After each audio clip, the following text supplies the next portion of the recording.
My daughter's husband told her that I was too poor to be worth keeping around. Your father is the problem, he told her.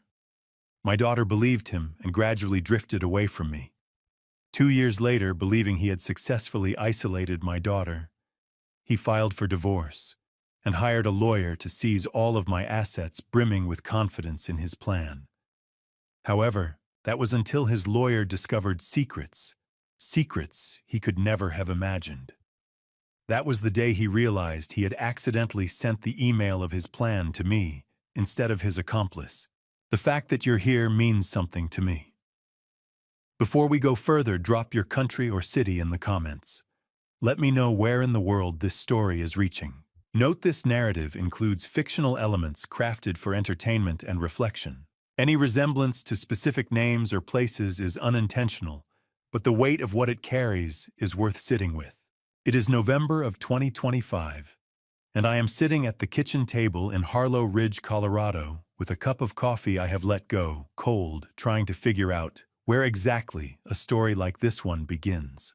Not when it started, because stories like this do not have clean starting lines. They have weight. They build across ordinary days inside moments that seem unremarkable while they are happening, pressing quietly until the day arrives when the whole accumulation has taken on a shape you can finally name out loud. I have been carrying this particular shape for nearly 7 years now, turning it over, setting it down, picking it back up. And I think the honest place to begin is with a distinction. The distinction between being surprised by something and having it confirmed. This is entirely the second kind of story. It was never about surprise. Before I tell you what happened, let me tell you who I am. Not because introductions make for better storytelling, but because the facts of who I am, what I spent my career doing, how I thought about contracts and conversations and the structure underneath both, and why I built what I built in the quiet way that I built it, are the reason this story ends the way it does. You cannot understand what I did without understanding what kind of man does such a thing, and what kind of years, one at a time, went into making him that way. My name is Frank Donnelly. I am 60 years old. I live in a 4-bedroom house on the western edge of Harlow Ridge, a small, unhurried community settled against the Colorado foothills, about an hour outside Denver, in a house I have owned free and clear since 2006. For 28 years before I retired in 2018, I worked as a civilian federal contract auditor for the Department of Defense. That title produces polite nods at social gatherings and very little else, and I have always understood why. What it actually describes is more specific. For nearly 3 decades, my professional purpose was to read documents that other people would have preferred not to have examined too closely, and locate the precise places where what was written did not correspond to what was real. You do that kind of work long enough, it changes the way you hear everything outside the office as well.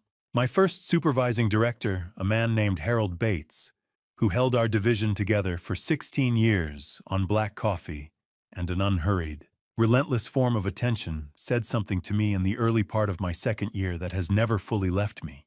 We had just finished working through a particularly complicated set of submissions, and he pushed back from his desk and said, "Frank, once you've read enough contracts written to deceive, you stop listening to what people say. You start listening to the structure of what they're saying, because the structure is where the intent lives. Every single time." I was 24 years old. I thought Harold Bates was being deliberately philosophical, in the way experienced professionals sometimes are with younger ones, a gesture toward wisdom more than a firm instruction. By the time I was 35, I understood that he had given me the most concrete professional guidance I would ever receive, stated plainly, without a single unnecessary word. There is a chair at this kitchen table, the one directly across from where I am sitting, that has been empty for 7 years. I am not going to explain whose chair that was, not yet. Some things carry their proper weight only when they arrive in the right sequence, and that particular absence belongs later in this story, in a place where it can mean what it is supposed to mean. What I can tell you now is the garden. The one visible through the back window, running along the fence line in both directions, growing with the kind of deliberate, patient order that takes years of knowing what you are doing to establish. Patricia planted every inch of it. She knew the name of every plant in those beds, the familiar name, and the correct one. She knew which ones needed full sun, which ones the Colorado frost would injure without heavy mulching come fall, which ones you cut down hard in October, not because they are finished, but because that kind of hard reduction is exactly how you get what those plants have in them the following spring. Over 7 winters of careful, honest effort, I have learned which ones come back. That is the complete extent of my knowledge about that garden. It has been enough to keep things alive. I am not entirely certain that keeping things alive is the same thing as keeping them well. I do it regardless. People ask me now, since everything has come to its conclusion, how I feel about the way it ended. I consider that question carefully before answering. Because the precise answer is the only one worth giving, I feel the correct outcome occurred. Not the comfortable one, not the satisfying one in the way people usually mean that word, with its implication of scores arranged and consequences absorbed where you wanted them. The correct one. The one that the facts, laid out without flattering omissions, had pointed toward from the very beginning. My daughter asked me not long after the final papers were signed, "Dad, were you ever actually scared through any of this?" I held that question for a moment before I answered her. "Scared isn't quite the right word," I said. "Careful is the right word. In any situation with real stakes, there is always a version where you get it wrong. I stayed careful because of that version." She looked at me. The way she sometimes does, a look I recognized immediately because her mother used to direct it from the same angle and said, "You're going to explain all of that at some point, aren't you?" "Yes," I said. "I am." This is that explanation. I want to be clear before we go any further about what kind of story this is. This is not the story of a man who was wronged and then got angry. Anger is for situations you did not see coming. What I am going to tell you is the story of a man who watched something approach over a long period of time, made no loud announcements about it, and spent a quiet number of years ensuring that when the moment finally came, the arithmetic did not work out the way the other party had designed it to work. The difference between those two accounts is the whole point. One is about a victim. The other is about a plan. After 28 years of reading other people's contracts, I know the difference between those two things. Before I tell you about the moment when everything I had quietly suspected received its confirmation, I need you to understand what I actually owned and what no one around me knew about it. Because the rest of this story depends entirely on the distance between what a man appears to have and what he actually holds. In this particular case, that distance was everything. Let me go back 24 years, because understanding what I built is the only way the rest of this story holds together. Everything that came later, every decision I made, every structure I put in place, every piece of documentation I kept when keeping it, seemed unnecessary traces back to a single professional year when I learned the hardest lesson available to a man who had spent his career trusting that good work speaks for itself. It does not always speak for itself. Sometimes it needs a paper trail. The year was 1999. I was 34 years old, 11 months into the most significant audit engagement of my career. To that point, a defense logistics contract approaching $400 million in federal obligations. I had built the documentation from scratch, the findings, the analysis, the conclusions sequenced through a structure I had thought through carefully enough to reproduce in my sleep. Working alongside me for 7 of those months was a man I had known since my first departmental posting, someone I had trusted with the kind of professional confidence that forms when two people spend long hours reviewing difficult material in the same room over a sustained period of time, without either one needing to say how much they trust the other. He submitted the work as his own, not a portion of it. All of it. He walked into the division director's office with a bound report bearing his name and a structure that was mine down to the ordering of the subsections. What followed was 11 days of internal review. 11 days I have no interest in describing at length, partly because the memory of them is not pleasant, and partly because the way they ended does not fully flatter me either. I had no independent record.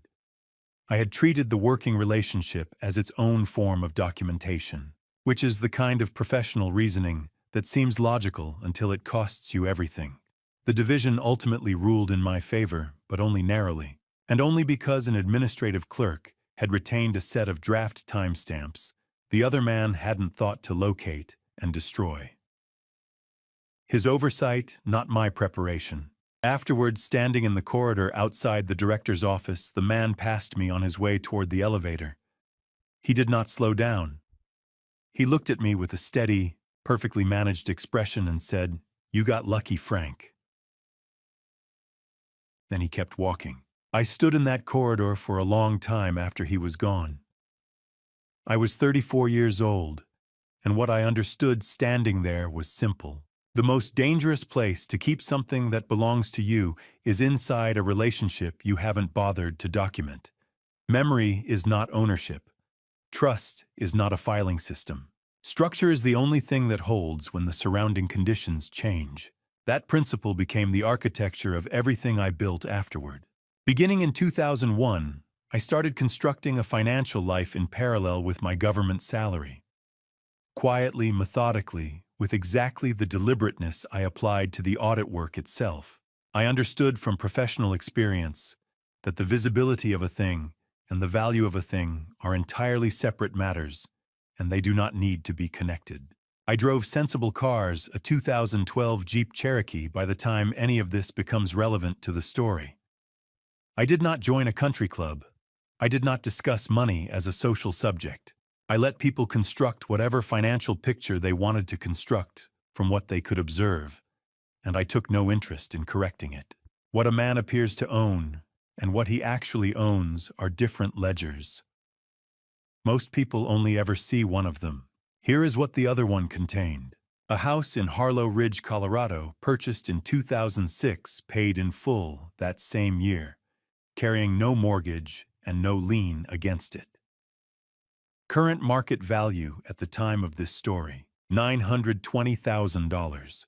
46 acres of timberland in northwestern Montana, acquired in 2005 at a price that reflected a seller in a hurry and a buyer with patience. I had leased it immediately to a sustainable forestry operation that paid quarterly, without fail, maintained the land better than I would have, and required very little from me in return, except for continued invisibility as the property owner. Current value $2,400,000. A founding investment in a small restaurant group made in 2008 when they had 2 locations, a gifted chef who couldn't read a balance sheet, and a financing need that no bank wanted to touch during the financial collapse. I touched it. They had grown to 11 locations across Colorado and New Mexico since then. My original stake was worth $2,100,000, a silent partnership in a regional freight logistics company, established in 2010 with 3 colleagues from separate departments who needed a capital partner willing to remain completely invisible in the company structure. I had 28 years of experience remaining professionally invisible when the situation called for it. Current value $1,200,000. And a family trust established in 2014 for Claire and Daniel, structured with entirely discretionary distributions, meaning I controlled when and whether anything moved out of it. Nothing was scheduled. Nothing flowed automatically on a fixed calendar. Current value $650,000. Total $7,270,000. Built over 24 years. Undiscussed. Unannounced in any social setting. Documented, precisely held entirely. Patricia had known the general shape of what I was doing, if not the specific numbers. I had explained the logic to her one evening after the children were in bed, and she had listened with the specific attention she brought to things she intended to consider seriously. When I finished, she said, So we live like people who don't have it. That's more or less the idea, I said. She was quiet for a moment. Then, I can do that. I've never been interested in the signals anyway. She went back to her book. I went back to my notes. That was the complete extent of the conversation. She never raised the subject again, and neither did I. Some agreements don't need to be renegotiated once they're made.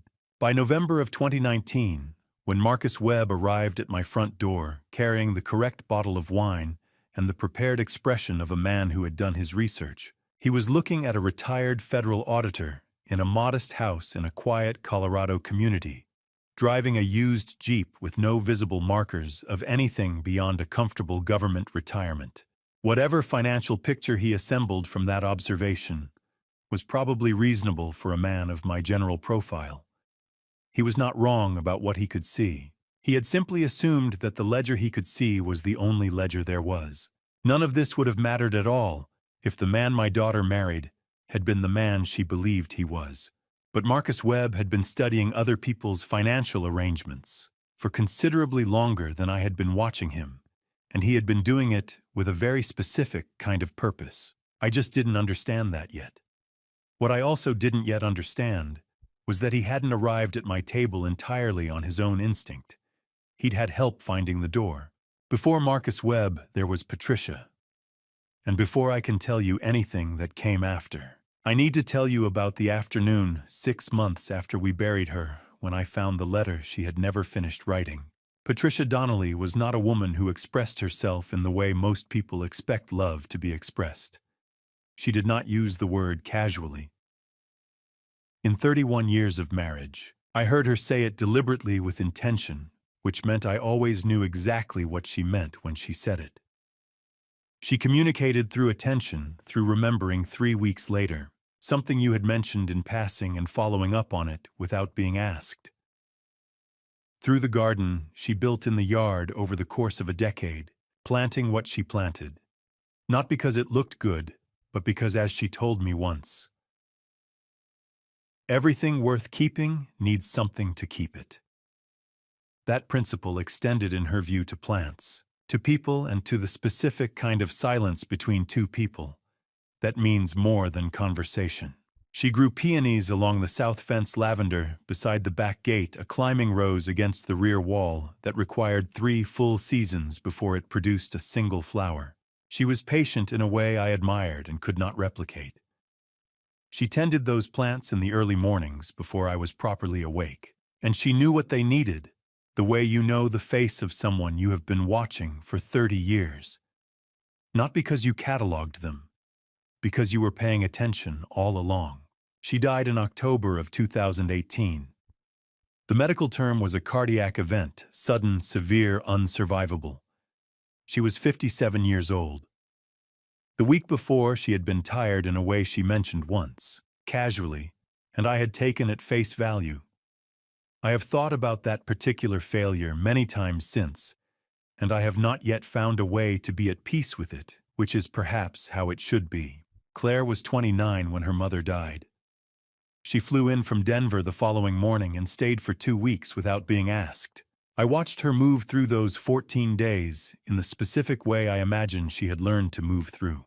Hard things functioning completely on the outside, while something essential was being reorganized underneath. She handled the calls, the arrangements, the meals with a steady, practical care I recognized as her mother's. On the last morning before she flew home, she stood in the kitchen in her coat with her bag already by the door, and she said, "Call me if you need anything, Dad. Anything at all." I told her I would. She knew I probably wouldn't, and she accepted that because she knew me. That, too, was her mother's quality. The reading room sat off the back hallway, a small converted space Patricia had taken years ago. Shelves on 3 walls, 2 chairs, a lamp she had selected for the particular warmth of its light in the evening hours. After the service, I closed the door. I did not open it again for 6 months. I told myself it was because the room needed proper attention, careful sorting. The truth, if I am going to account for myself honestly, was simpler. I was not ready. Some rooms hold still for you when you are not able to enter them, and I was not yet able. In April, the contractor I had hired to address a settling crack along the north wall told me he needed access. He stood in the hallway with his hands in his jacket and said, "Mr. Donnelly, that back wall is where the whole issue runs. I need it cleared by Thursday." I told him I would have it ready. It took most of a morning. I worked slowly and did not hurry myself. I moved her books the way she had kept them in the order they sat on the shelves, their arrangements preserved as best I could manage, stacked carefully into banker's boxes with the spines facing the same direction. She would have noticed if they hadn't been. On the lowest shelf between two books I did not recognize the titles of was a blue cloth notebook, the specific kind she had used for years, small, its pages thickened from repeated handling. I opened it before I put it in a box because it seemed important to know what it held. The early pages were reading notes, observations on things she had been working through, questions she had written to herself, single sentences that had apparently stopped her somewhere mid-chapter, then a grocery list, then more notes, then between pages 46 and 48, an envelope. Unsealed. My name written on the front in her handwriting, unhurried, unambiguous hers. Inside was a note card, partially written. A birthday card for me dated 3 months before she died. She had been tired that week. The handwriting was slightly looser than her usual clarity, but recognizably hers. She had written about Daniel first a brief line measured proud in the restrained way she was proud of things. Then she had written about Claire. Claire has your steadiness and my way of opening to people completely. I have always thought that combination was a beautiful one. I have also always thought it required someone who deserves both. Watch for the right person. You will know. The card stopped there. No signature. She had not been able to finish it. I read it twice. The second time more slowly than the first, with the specific attention of someone trying to understand not just the words, but the conditions under which they were written. Then I folded it back into the envelope along the same creases, and I put it in the breast pocket of my shirt. Not in one of the boxes, not in a drawer. On my person. I cannot give you a fully articulate reason for that instinct, except to say that some things deserve to be kept close until you understand what they are asking of you. Through the reading room window, the garden was already beginning to show the signs of a season without the attention it was accustomed to. The peonies needed work I did not yet know how to do. The climbing rose along the back wall was going in directions Patricia would have corrected weeks ago. Somewhere in the house, the contractor was talking on his phone, and outside, it was the particular clear light of a Colorado spring afternoon. And none of that touched the fact of the card in my pocket. Patricia had not known about Marcus Webb. He had not yet come into existence as a fact in our lives. She had written about Claire, without any knowledge of what was coming, written only from 31 years of watching her daughter grow into herself, and from a very specific instinct about what that combination of qualities required in a partner. She was right. I just needed several more years to understand in exactly which way. 7 months after the afternoon, I found that letter my daughter called me from a restaurant in downtown Harlow Ridge to tell me she had met someone. I asked his name. She said Marcus. She said it the way people say a name when they have already decided it is going to carry weight in their life. I told her that was wonderful, and I meant every word. I put the phone down. I did not immediately think about the letter I had moved from my shirt pocket to the top desk drawer. But I thought about it late that night. I thought about the last sentence, about what Patricia had meant by deserves. He came to the house on a Saturday evening in November of 2019, and within the first 20 minutes, I understood that I was sitting across from someone who had done a considerable amount of preparation before arriving. He rang the bell at exactly 6:30. Not early, not late calibrated. He was wearing a jacket that was well chosen without being showy. and he was carrying a bottle of Sonoma Coast Pinot Noir that I recognized immediately as the specific wine Claire had mentioned once, briefly, during a phone call nearly 6 months earlier. Not recently. 6 months. The ability to retain what a person mentions in passing and deploy it at the correct moment is not a social grace. It is a practiced technique. I noted it before he had cleared the doorway. He introduced himself with a handshake that communicated exactly the right degree of confidence enough to mean something not enough to be read as pressure. I introduced him to Daniel, my son, who had driven down from Denver that afternoon. Daniel works in enterprise software infrastructure, the kind of work that resists easy explanation to people who aren't already inside it. Within 7 minutes, Marcus had found the frequency. He turned to Daniel and said, "Claire mentioned you're in software. What problem are you actually trying to solve day to day?" It was the only question that unlocks that kind of conversation, and Marcus had found it on the first attempt. Daniel talked for the better part of 20 minutes. I did not interrupt. I was watching. With Claire, Marcus was easy and warm, the particular ease of a man with someone he has already made comfortable, someone to whom no effort is being directed, because the groundwork has already been laid. He touched the back of her chair when he moved past it. He answered her father's questions before she had to translate them. He did nothing that would have looked wrong to anyone in that room. That was the note I kept returning to. Nothing wrong. Everything performed with a precision that looked exactly like naturalness. The financial questions began before we had finished the appetizers, and they continued at intervals through the next 2 hours of the meal. I counted them as they arrived, not consciously. At first, but in the way that certain patterns become visible once you have been trained to look for their structure. The first came while we were still standing near the kitchen island, before we had moved to the table. He looked around the room with the attentiveness of a man absorbing information rather than appreciating space and said, "Is this place all yours, or are you still carrying a note on it?" "Paid it off some years back," I said. Accurate.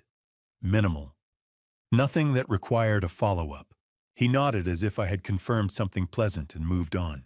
The second arrived between courses in the gap that opens when one subject has finished and the next hasn't started yet. He said, "Federal retirement. That's a different kind of security than the private sector. Real consistency, I imagine." I said the benefit structure had been reliable and steered the conversation toward something Daniel had mentioned about his current project. Marcus accepted the redirection without visible resistance. He had the patience of someone who understood that a single dinner was not the only opportunity he would have. The third came with the wine refill, delivered with the comfort of a man who has discovered no friction in the room. Property taxes on a place this size and this county, does that get complicated to manage? I told him the county assessor's office had been straightforward to work with over the years. He nodded again. Another note made behind an expression that showed nothing but casual interest.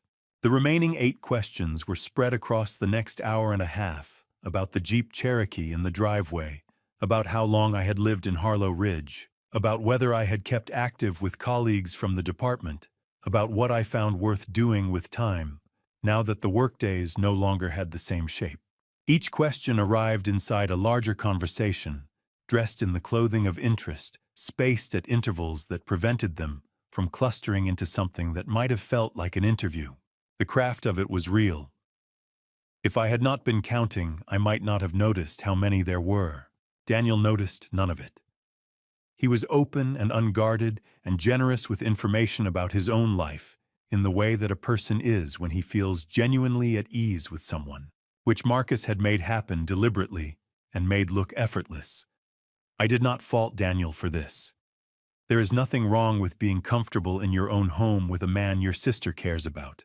Comfort is not a character flaw. I observed it and registered it. Claire watched Marcus the way her mother used to watch things she had already decided about, not evaluating, but confirming.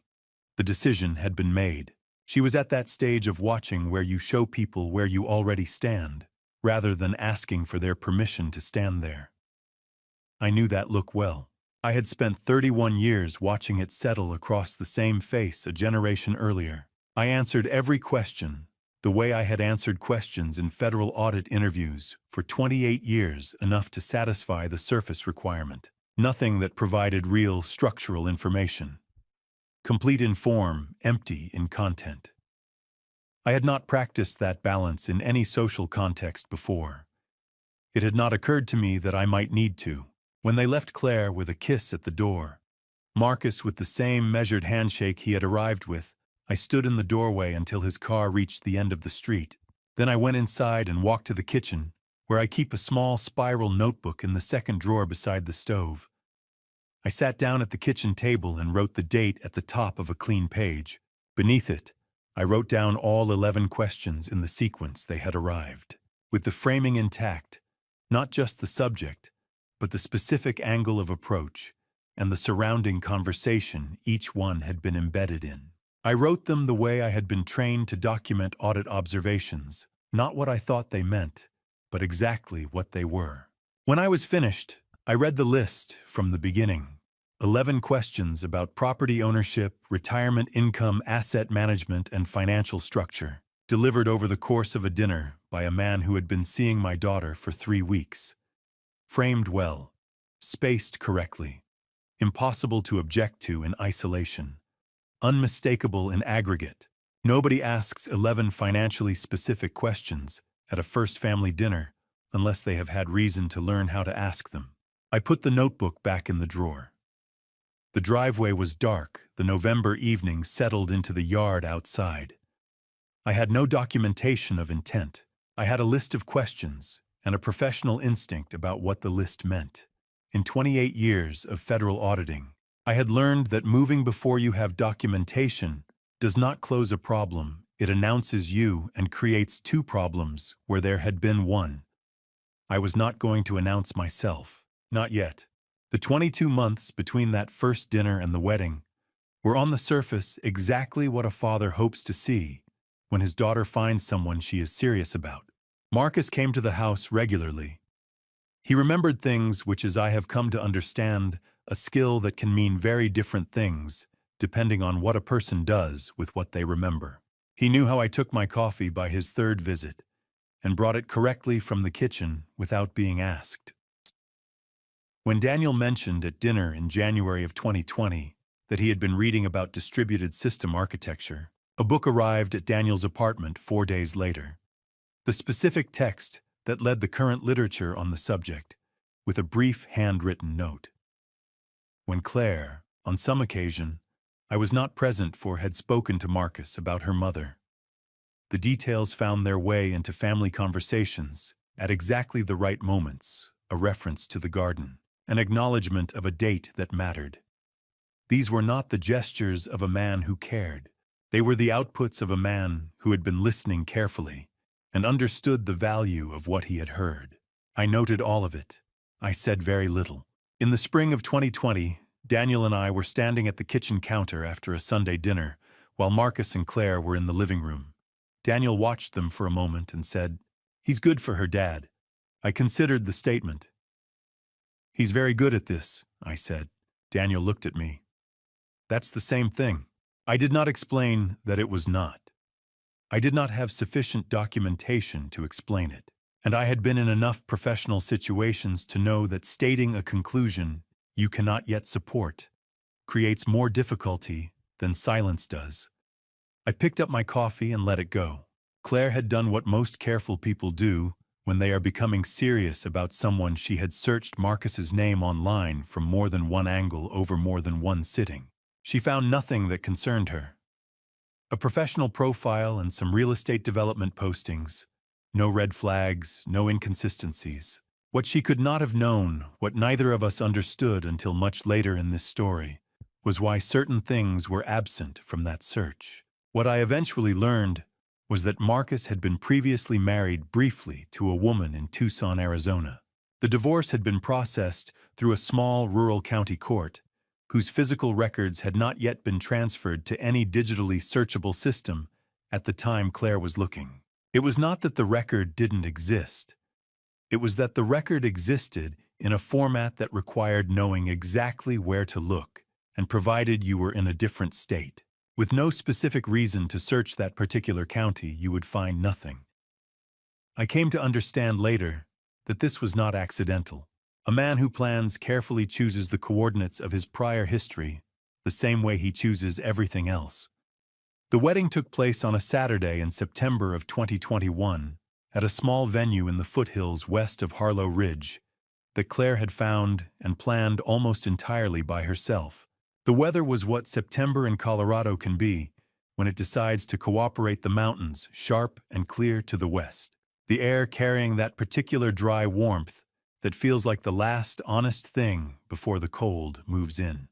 Claire wore a dress in ivory, and she was by any measure I am capable of applying luminous. I watched her walk toward the front of the room, and I thought about her mother, and I thought about what her mother had written in the letter I had moved from my desk drawer to my jacket pocket that morning. Because some days require certain things to be close. Marcus stood at the front of the room in a dark suit, and he read his vows with the composure of someone who had found exactly the right words and practiced their delivery to the correct degree. He said, "I choose you, not because you are what I needed, but because you are what I did not know to look for." And the room responded to it the way rooms respond to the right line delivered at the right moment. I watched his eyes as he said it. They were steady, controlled in the way that eyes are when the speaker is managing the effect they are producing, rather than experiencing the thing itself. I noted it. I let it go. He had 11 guests on his side, some former colleagues, a cousin from Phoenix, a close friend from his time in Arizona. I counted them because counting is something I do when I want to understand the shape of a situation. 9 on our side, including Daniel and 2 of Claire's university friends. I thought about the guest list, about what a man's 11 guests reveal about the depth of his social roots, and what it means when that number is contained and curated. I made a note of the count in a way that left no visible trace. At the reception, I watched Marcus move through the room. He was attentive to the right people, economical with his time, present in all the ways a person is supposed to be present at an event designed to welcome them into a family. He brought Claire's aunts a second glass of wine without being asked. He told one of her university friends something that made her laugh in a way that was entirely genuine. He did all of this well. That was not the issue. The issue was the consistency of it. The unbroken quality of the performance from the moment he had walked through my door 22 months earlier until this evening. Across conditions that varied, casual dinners and formal occasions, moments of real feeling, and moments of professional politeness without ever dropping register, without a single unguarded moment that I had been able to observe. A man who is genuinely who he presents himself to be gets tired sometimes. He lets the surface drop for an hour. He forgets to be anything in particular. Marcus Webb in 22 months had not once forgotten. I drove home from the reception in the September evening, the Colorado light thin and honest the way it gets in early fall. I thought about the notebook in my kitchen drawer and the 11 questions from November 2019. And I thought about something I had no evidence for and could not name outright. That a man who performs with this consistency across this span of time and this range of conditions has had occasion to develop it somewhere before. I reached the house. I told myself I was an unreasonable father reading too much into too little. I almost believed it. 8 months actually, no. Let me be precise. The first changes arrived in the first month of the marriage, September of 2021. I want to state that with exactness, because precision is what separates documentation from impression. And what I am going to tell you about the following 10 weeks deserves to be documented, not merely described. The Sunday dinners had been loosely maintained through the fall, the kind of loose maintenance that is understandable in a newly married couple building their own rhythm, and which I made no comment about. Then in September, Claire and Marcus were expected on a Sunday evening and did not arrive. No call before, no message during. I waited, then called. I left a voicemail. Claire returned it the following day, briefly, practically, with no offered explanation and no alternative date. I noted it. By October, the intervals between calls had stretched in a way that was beginning to lose its plausible explanation. When I called one afternoon and reached voicemail, 3 days passed before she called back. That is a specific measurement, not an impression. 3 days is what the log recorded. When she called, the content of the conversation was fine. Every statement was technically accurate. Things are busy. We're settling in. Marcus has a lot going on with work. Complete sentences, nothing left open, nothing that invited a follow-up without seeming to press. I said, "It sounds like a full stretch." She said, "It really is, but we're good." An auditor hears the structure under the words, not just the words themselves. What I heard was not evasion, because evasion leaves gaps. What I heard was management. A managed answer has no gaps. It is complete in form and carefully empty in content. I had heard it many times across many tables. I called Daniel that evening. He said what I had already suspected: her messages to him had grown shorter, more widely spaced, less specific. He mentioned it the way Daniel mentions concerning things, lightly, without pressing a conclusion, leaving the analysis to whoever else is in the room. "She seems fine," he said. "Just quieter." But I told him I had noticed the same thing. We said goodnight. I took out a new notebook the next morning. I dated the first page and began the contact log. Date. Method: call, text message through Daniel. Response time in days. Quality: 3 categories I borrowed directly from my federal audit observation protocols: open, managed, or guarded. A contact log is not a dramatic document. It is a straightforward one. I had maintained variations of this kind of record for 28 years, for exactly the reason it applies here. If something is happening in a consistent direction, the record will show its shape clearly, and you will not have to argue about whether the shape exists. In early November, I called again, and this time Claire answered directly. I asked her plainly whether everything was all right. Not the casual version of the question, the actual one. She said, "Everything's fine, Dad. We're still getting settled. It just takes longer than you think." "I'm not asking about the settling," I said. "I'm asking about you, specifically." A pause, longer than the question required. "I'm good. I really am." I said what I had decided by that point I was going to say, and not add to, "You know where I am, Claire. That hasn't changed." She said, "I know, Dad." Then a pause that ran 3-4 seconds. "I know." Those were the first words she had said in that call that were not managed. I recognized the quality of them instantly, the specific weight of a sentence that a person says to themselves as much as to the person they're saying it to. I did not fill the silence that followed. I let it be what it was. I entered the call in the log when we hung up. November 7th, phone, direct.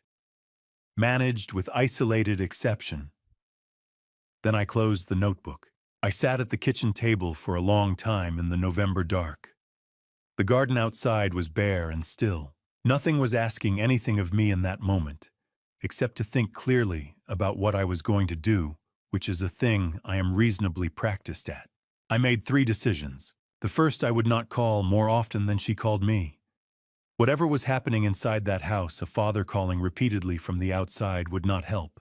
It would give the other party a narrative, the overbearing father, the interference that could be used against her. I would not supply that narrative. The second, I would not create occasions for contact that forced her to explain herself in a situation I could not see. Showing up unannounced, however reasonable it might feel to me, would create friction that she would have to manage in a space I had no access to. That was not fair to her. The third took longer. I sat with it until it arrived fully. I thought about the letter from my desk drawer, Patricia's handwriting. the sentence that had stopped partway through, about what it means to be present for someone who cannot currently acknowledge that you are there. And I understood what I had to offer that required nothing from her and asked for no response. 3 cards a year. Handwritten. Her birthday in August. The anniversary of Patricia's death in October. Christmas. Each one would close with the same line I had said on that phone call. I am here. That has not changed. Not a question. Not a request. A single verifiable fact delivered in an envelope, arriving in a mailbox where Marcus Webb had no reason to object to its presence, because it was nothing more than a father writing to his daughter. It carried nothing urgent. It carried everything I had. I did not know if she would be the one to open them. I decided that was beside the point. What I had in the closed notebook on that table was not worry. It was data. A documented record of contacts declining in both frequency and openness over a 10-week period, beginning within weeks of the wedding, following a consistent direction without variation. Data has a weight that feeling does not have. I had spent my career understanding the difference. On the evening of the 14th of November, I know the date precisely because it is in the log. I was at my desk, reviewing a personal financial email account I kept separate from my main correspondence. There was a message in the inbox sent to me by mistake. The intended recipient's address differed from mine by exactly 2 letters. I opened it. I read it once. Then I sat completely still for a long time. Before I show you the exact words in that email, the one that arrived in the wrong inbox, addressed to the wrong man, at 11 o'clock at night, drop the number 7 in the comments right now. Let me know you're still here. Because what comes next is the moment this story stopped being a feeling and became a document. A quick note. Some details in this story have been reconstructed for storytelling purposes. If that's not the kind of content you want to continue with, you can stop right here. That choice is entirely yours. I want to tell you exactly what the email said, because the specific language of it is what made it. What it was, not a suspicion I still couldn't name. Not an impression drawn from the arrangement of 11 questions over a dinner table 2 years earlier, but a document. A piece of written evidence with a date, a sender, and a stated intention. I want to give it to you the way I gave it to myself that evening, precisely without editorializing in order. The subject line read, R.E. Donnelly Trust Angle and Window. The sender was Marcus Webb. The account was his personal email, not a work address, which told me, before I had read a single line of the body, that this was not routine business correspondence. It was a private exchange being conducted through a channel he associated with things he wanted to keep away from his company server. I read it once. Then I read it again. Marcus had been trying to reach a man named Frank Donnellan, a development consultant whose email address was fdonnellan, at a domain I recognized as a real estate advisory firm. My address was F. Donnelly. 2 letters adjacent in the autofill suggestions that appear when you begin typing a name you have contacted before. I had emailed Marcus twice in 18 months, once about the wedding venue, once about a dinner arrangement. I was in his contacts. So was Donnellan. He had typed the first 6 characters and selected the wrong suggestion. It is the kind of error that happens once, costs everything, and cannot be undone. The email reproduced as accurately as I could manage that evening, before the details had any chance to shift.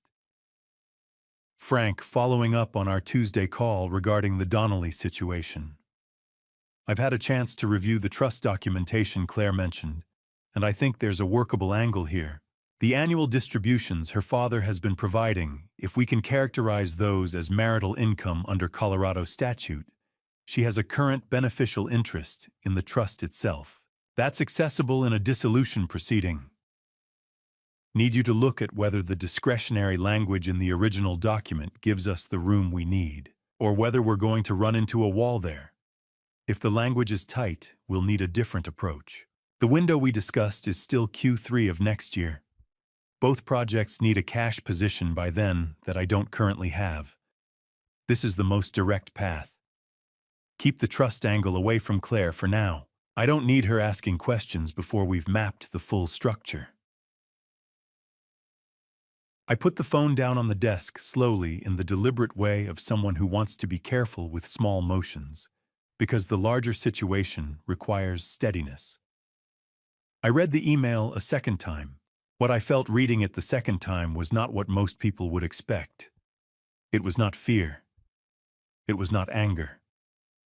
What a man experiences when a 2-year suspicion is confirmed in specific, detailed, written form is not surprise. It is recognition. I had documented 11 questions in a notebook in November of 2019. I had maintained a contact log through a period of systematic narrowing. I had watched a performance run across 22 months without a single unguarded moment.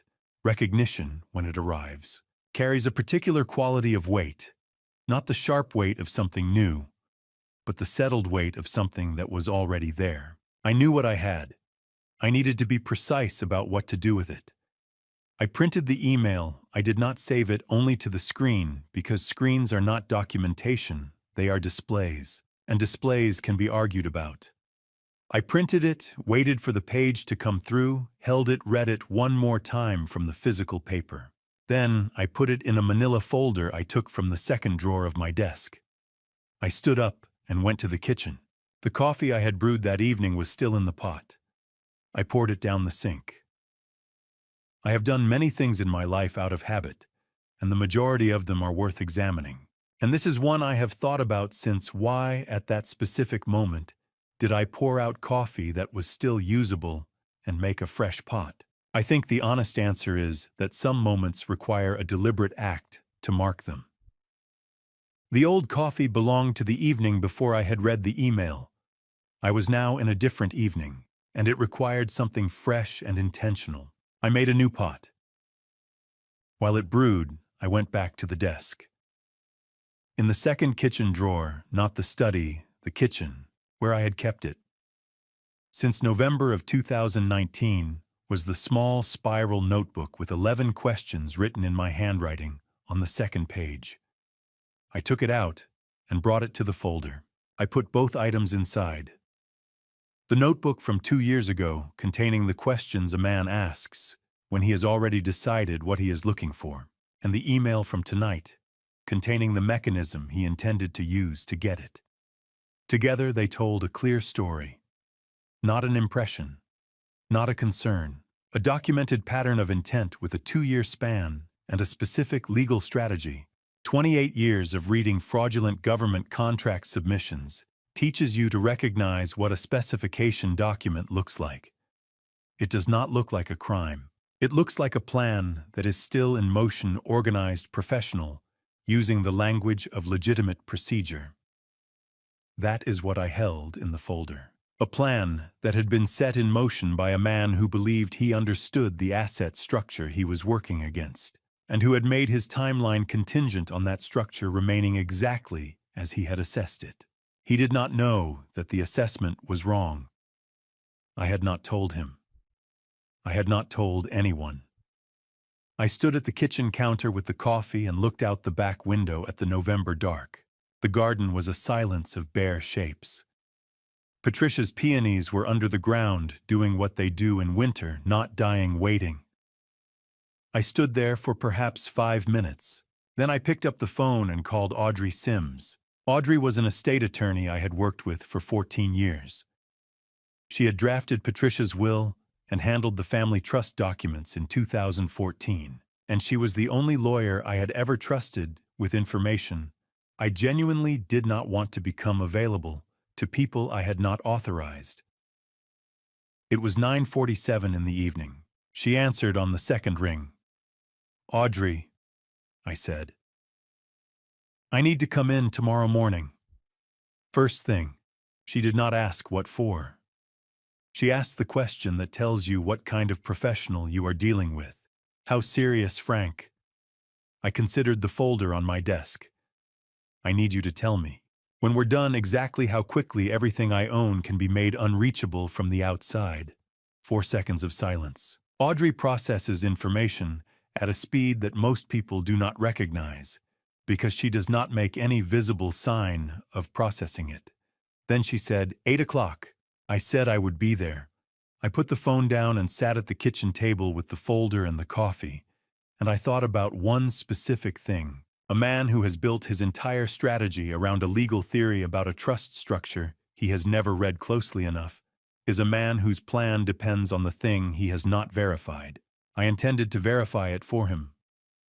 By the time he went looking for what he expected to find, I intended to make certain it was no longer there. Audrey Sims's office on the 3rd floor of the Brixton building had looked the same in the 14 years I had known her organized, with the specific ruthlessness of someone who does not tolerate anything being where it is not supposed to be. The desk had a clear working space at the center and a precise arrangement of materials at the perimeter. When I arrived at 8 o'clock the morning after the email, she had the center cleared and waiting. She had known from the phone call that this was not a routine meeting. I placed 3 items on the desk in the order they had occurred. The printed email, the spiral notebook, with 11 questions dated November of 2019, and the contact log covering September through November of 2021. I said nothing. Audrey read them in sequence carefully, without asking for clarification or offering commentary while she was still moving through the documents. She finished the contact log and sat quietly for a moment. Then she said, "He is not guessing. He is working from a framework, and the framework has a legal theory in it." "That's my read as well," I said. She set the papers down in the same arrangement she had found them. "The trust is the target. Specifically, the annual distributions Claire receives. His argument is that those distributions constitute a current beneficial interest, her stake in the trust's value, and that a current beneficial interest held during a marriage is marital property accessible in a dissolution proceeding." "Is the argument viable?" I asked. Audrey considered this in the way she considered legal questions, without hurrying toward the answer she would prefer. "In the trust's current form, with the existing distribution language referencing prior years as a baseline, it has traction. Colorado courts have entertained this theory before. Not a certainty, but enough to compel a hearing." She paused. "Which means we need to change the language before he ever files anything." The plan she laid out was specific. The Family Trust's 2014 documents contained language in the amendment provisions that referenced the history of annual payments language a plaintiff's attorney could use to argue a pattern of expected income, and expected income is legally adjacent to vested interest. Audrey's solution was to remove the baseline language entirely, redraft the distribution provisions, so that each annual decision stood alone contingent on nothing prior committed to nothing future, at the grantor's complete discretion with no interpretable pattern. Frank retained full control. Claire and Daniel remained named beneficiaries, but the legal hook, the single point Marcus's strategy required, would no longer exist in the document. For the remaining 4 assets, she outlined LLC structuring and documentary clarification to establish each asset's separate property character in language explicit enough to make any challenge costly and slow. The Montana Timberland, the restaurant stake, the logistics partnership. Each one would be documented not just as Frank's separate property, but as separate property with a paper trail clear enough to make the argument before any evidence was introduced. 3 to 4 months, she said. "I want it done correctly the first time." I told her to take what she needed. On the second day, Audrey brought in a forensic accountant she used on estate matters requiring detailed financial analysis.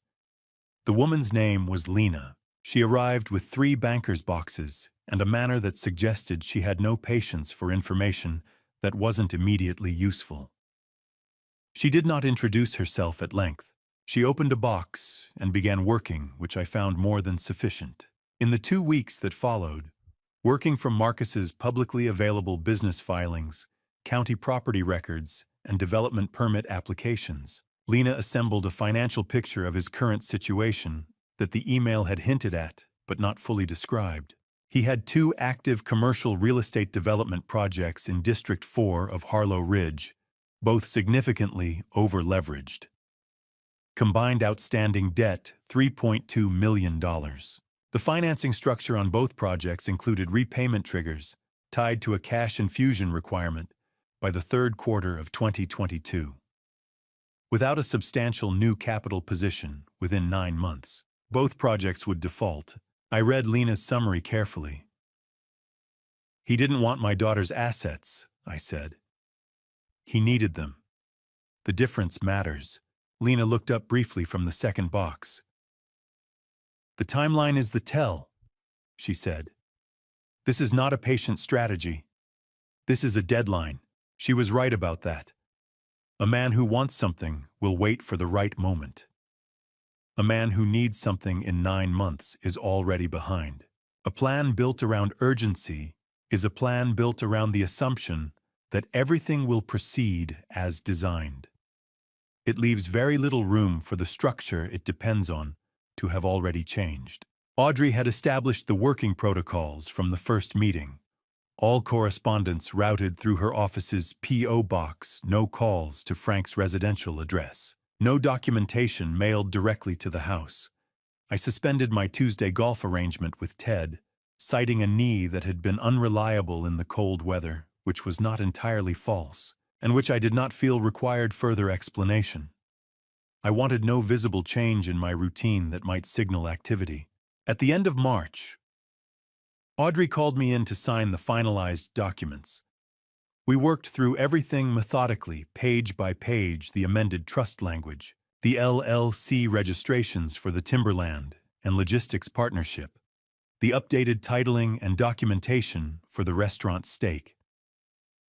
The process took most of a morning.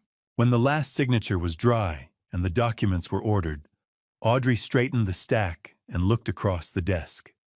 "Whoever comes at this from the other side," she said, "is not going to find what they're looking for." I picked up my pen and returned it to my jacket. "That, Audrey," I said, "is the entire point." I drove home from the Brixton building that afternoon, with every asset I owned organized behind structures that had no connection to Marcus Webb and never had. $3.2 million in debt against a Q3 deadline. A legal theory built around a trust provision that no longer existed in the form he believed it did. I thought about what a man discovers when he finally goes to execute a plan and finds that the foundation it required has already been replaced. There was still one question I had not answered. He had known exactly where to look at the trust, at the distributions, at the specific angle that could have worked. That level of precision did not come from general interest. It came from information about this family. I did not yet know who had provided it. It was a Tuesday in June of 2022, 9 months after the wedding, when I sat across from the oldest friend I had on a golf cart at the Harlow Ridge Municipal Course, and finally understood how Marcus Webb had known exactly where to begin. I had returned to the Tuesday rounds 2 weeks earlier, after the 3-month gap I had attributed to a knee issue. Ted Kowalski asked no questions about the absence. We had known each other long enough to understand that some pauses don't require accounting, and that a friendship worth having will resume at its own pace when the time is right. Ted had been one of my first friends in Harlow Ridge, met at a neighborhood gathering in 1992, when we had both recently arrived in the area and were both too practical to pretend we didn't need people to talk to. He was a retired civil engineer, patient in the way of a man who had spent a career building things with intolerance and understood that results outlasted style. He was the kind of man I had trusted completely for 30 years. I want to say that clearly before I tell you the rest of this, because what I am about to describe reflects nothing poorly about him. Somewhere on the back nine, I asked him casually whether he had spent much time with Marcus in the months before the wedding. I framed it as passing curiosity. I had never heard Ted's impression of him, and I was interested. Ted is a direct man. He answered directly. Marcus had begun appearing at the club around March of 2021. Ted said roughly 6 months before the wedding. He came in on Tuesday evenings, occasionally with someone he described as a development contact, more often alone. He was the kind of person who moved through a room with a low-key confidence that made people comfortable without calling attention to itself. He bought drinks when it was his turn, and sometimes when it wasn't. He asked about the area, about people's histories in it, about the community. He had asked about Frank specifically. Several times Ted said across different conversations over different weeks. Casually, naturally, the interested inquiry of a man trying to understand the father of the woman he was serious about.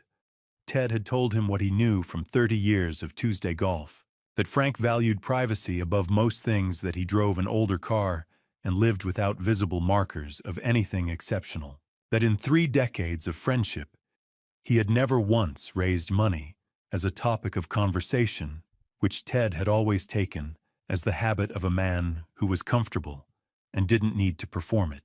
I sat in the cart and let Ted describe without understanding that he was doing so the exact profile of a man who would appear to carry modest savings and a federal pension. Discreet, unassuming, invisible. Every piece of that picture was accurate. Every conclusion drawn from it was wrong. Lifestyle and net worth are not the same ledger. Marcus had analyzed the first and applied the results to the second, without recognizing they were separate documents. At some point in the conversation, Ted mentioned his daughter, Lena. He said she did financial and forensic work for a few estate attorneys around the area. He said it the way parents mention their children's work, with a contained pride that didn't ask for a reaction. I already knew that name. I had known it for 3 months, from signed documents and work summaries in Audrey's office.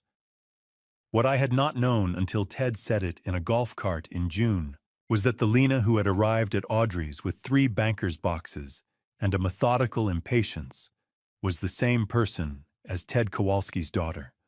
Audrey had never offered the information, and I had never asked. The surname was on the documents. I had simply not connected it. I sat with that for a moment before we reached the next tee. Ted slowed the cart and looked at me. I recognized the expression, the specific look of a person who has been talking freely and is now reassessing what he has been saying. "Frank, I was just making conversation," he said. He seemed genuinely curious. "I thought he was trying to understand you better before the wedding. That's all it looked like." I waited before answering, not because I didn't know what to say, but because I wanted to say it precisely. "I know that, Ted," I said. "You did nothing wrong. I need you to hear this clearly, whatever you told him about how I live. He has been working with that information for 3 months, and it has not changed the outcome of anything. Nothing you said affects how this ends." He was quiet for a few seconds. Ted is not a man who accepts reassurance lightly, but he understood that I was not softening a difficult truth. I was giving him a specific one. After the round, I walked to the parking lot and called Lena before I started the engine. I told her what Ted had described: the Tuesday appearances, the targeted questions, the months of quiet information gathering about a specific family. She was quiet for a moment. Then, "He profiled the family through the social network before he proposed. That's not instinct. That is a methodology. He collected what he needed before he committed. That's my read," I said. "And you know whose daughter you are now that I think about it." A pause.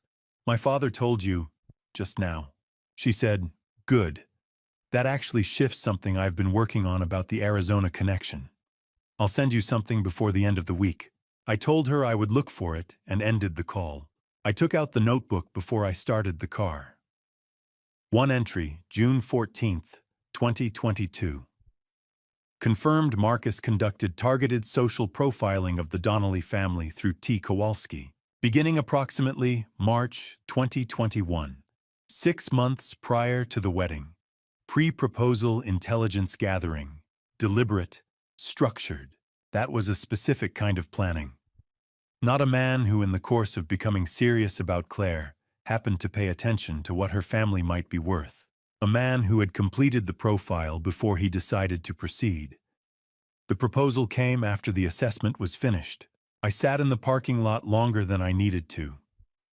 A man who builds a methodology for profiling families through social relationships, then refines it across multiple applications, is a man who has done this before. The Arizona question Lena had referenced the record that existed in a small Tucson county with incomplete digital indexing was beginning to take a shape I recognized. I needed to give that shape a name. What had begun in September of 2021, as fewer calls and shorter messages, had shifted through one winter and into the following summer into something harder to name. By July of 2022, the narrowing was complete. I want to tell you what that actually looks like from the inside, because I think people misunderstand it. They assume it is dramatic, sharp edges, a specific confrontation, the kind of event you can point to and say there, that is when it happened. What it looked like was ordinary days, one after another in sequence without resolution. That is the part that is hardest to explain to someone who hasn't lived inside it. The person was still alive. She was in the world 40 minutes from Harlow Ridge, going to work and eating meals and living inside a life I had been inside exactly 3 times. She was not gone. She was unreachable, which is a different thing entirely, and in many ways a more difficult one. A loss with a clear ending eventually offers you a shape you can accommodate, a form of grief that has a direction. An absence that is complete but not permanent, a door that is closed but is somewhere still. A door does not offer that clarity. It asks you to hold the possibility of something you cannot access. That is the specific quality of what the following 10 months required. I sent 3 cards that year, as I had decided I would in November of 2021. The first went out in early August, her birthday. I wrote about a walk I had taken around the eastern edge of Harlow Ridge, about the way the late July light sits on the foothills before the afternoon clouds move in. Nothing about her situation, nothing that required a response, nothing that created an obligation she would have to manage. At the bottom of the card, in my own handwriting, I am here. That has not changed. The October card was the hardest to write. I wrote it at the desk in the reading room, Patricia's reading room, on the 14th, the anniversary of her death. I was aware, sitting there, that Patricia had died, not knowing this would happen to her daughter. There had been something in that particular unknowing that I had at difficult moments across the year almost envied. She had loved Claire without the information I now carried. I wrote the card regardless. Same closing line. In mid-December, I wrote the Christmas card at the kitchen table, sealed it, and mailed it the following morning. But I stood at the mailbox in the December cold for a full 2 minutes before I put it in. The envelope was in my hand. The street was empty. And the question I could not answer was the same one it had always been, whether these cards were being received by Claire or removed from view before they reached her. I had no way to know. I put the card in and walked back inside, because that was the one part of this I could still control without anyone's permission. My days had taken on a consistency I did not choose but accepted. Coffee at 6:30. The garden, which I continued to maintain with the limited competence of a man who has learned which things need to happen in which month, but not much beyond that. Tuesday golf with Ted. The contact log updated when there was material to update. Reading in the evenings. Routine, because routine is what a person can sustain when everything else requires uncertainty. Daniel called every Tuesday. What changed in the late summer was the content of those calls. He told me about the email account, a shared login they had established years earlier for coordinating birthday gifts and family surprises, running through an old platform neither of them had used publicly in a decade. Claire accessed it from a laptop she kept in her work studio, a machine Marcus had no reason to examine because she maintained it was restricted to client work, requiring professional confidentiality. It was that. It was also a channel that no one had thought to close. "She's okay," Daniel said one September evening. "She sent something this week. Said she's asking questions about some things. She didn't say what about." "That's all she said," I asked. That's it. Just that she's okay and she's asking questions." I sat with that. A person who says they are asking questions has found something that does not yet have a satisfactory answer, and has decided the answer matters enough to pursue. That was not nothing. That was in fact the beginning of something. I want to be clear about one thing before I continue. The 10 months between July of 2022 and the spring of 2023 were not months during which I felt nothing. I felt the weight of October cards, written in a room where a woman I had been married to for 31 years used to read. I felt the particular cost of holding a discipline steady across time, when discipline becomes heavier with repetition, not lighter. I felt what a father feels when the only available action is continued presence at a correct distance, when the instinct is to go closer and the understanding is that going closer would make things worse. None of that was abstract. All of it was daily. I simply understood from a long working life, of moving only when the documentation was in order, that acting before I could act effectively was not the same as acting. I had spent decades learning the difference between doing something and doing the right thing. That difference does not become easier to maintain when the person you are waiting for is your daughter. It becomes harder every week. That is the actual content of what 10 months looks like. In February of 2023, Daniel called on a Sunday morning. Not the usual Tuesday evening. Calls from Daniel on a Sunday had come over several years to mean that something had shifted. "She sent something this morning," he said, "on the old account." "What did she say?" "Oh, she said, 'I'm okay. I'm working something out. Don't tell Dad yet.'" I sat with the word. "Yet," I said. "Yeah," Daniel said quietly. I noticed that too. A person who says not yet has decided in some part of themselves that there will be a when. The word is not "don't tell Dad." It is "don't tell Dad yet."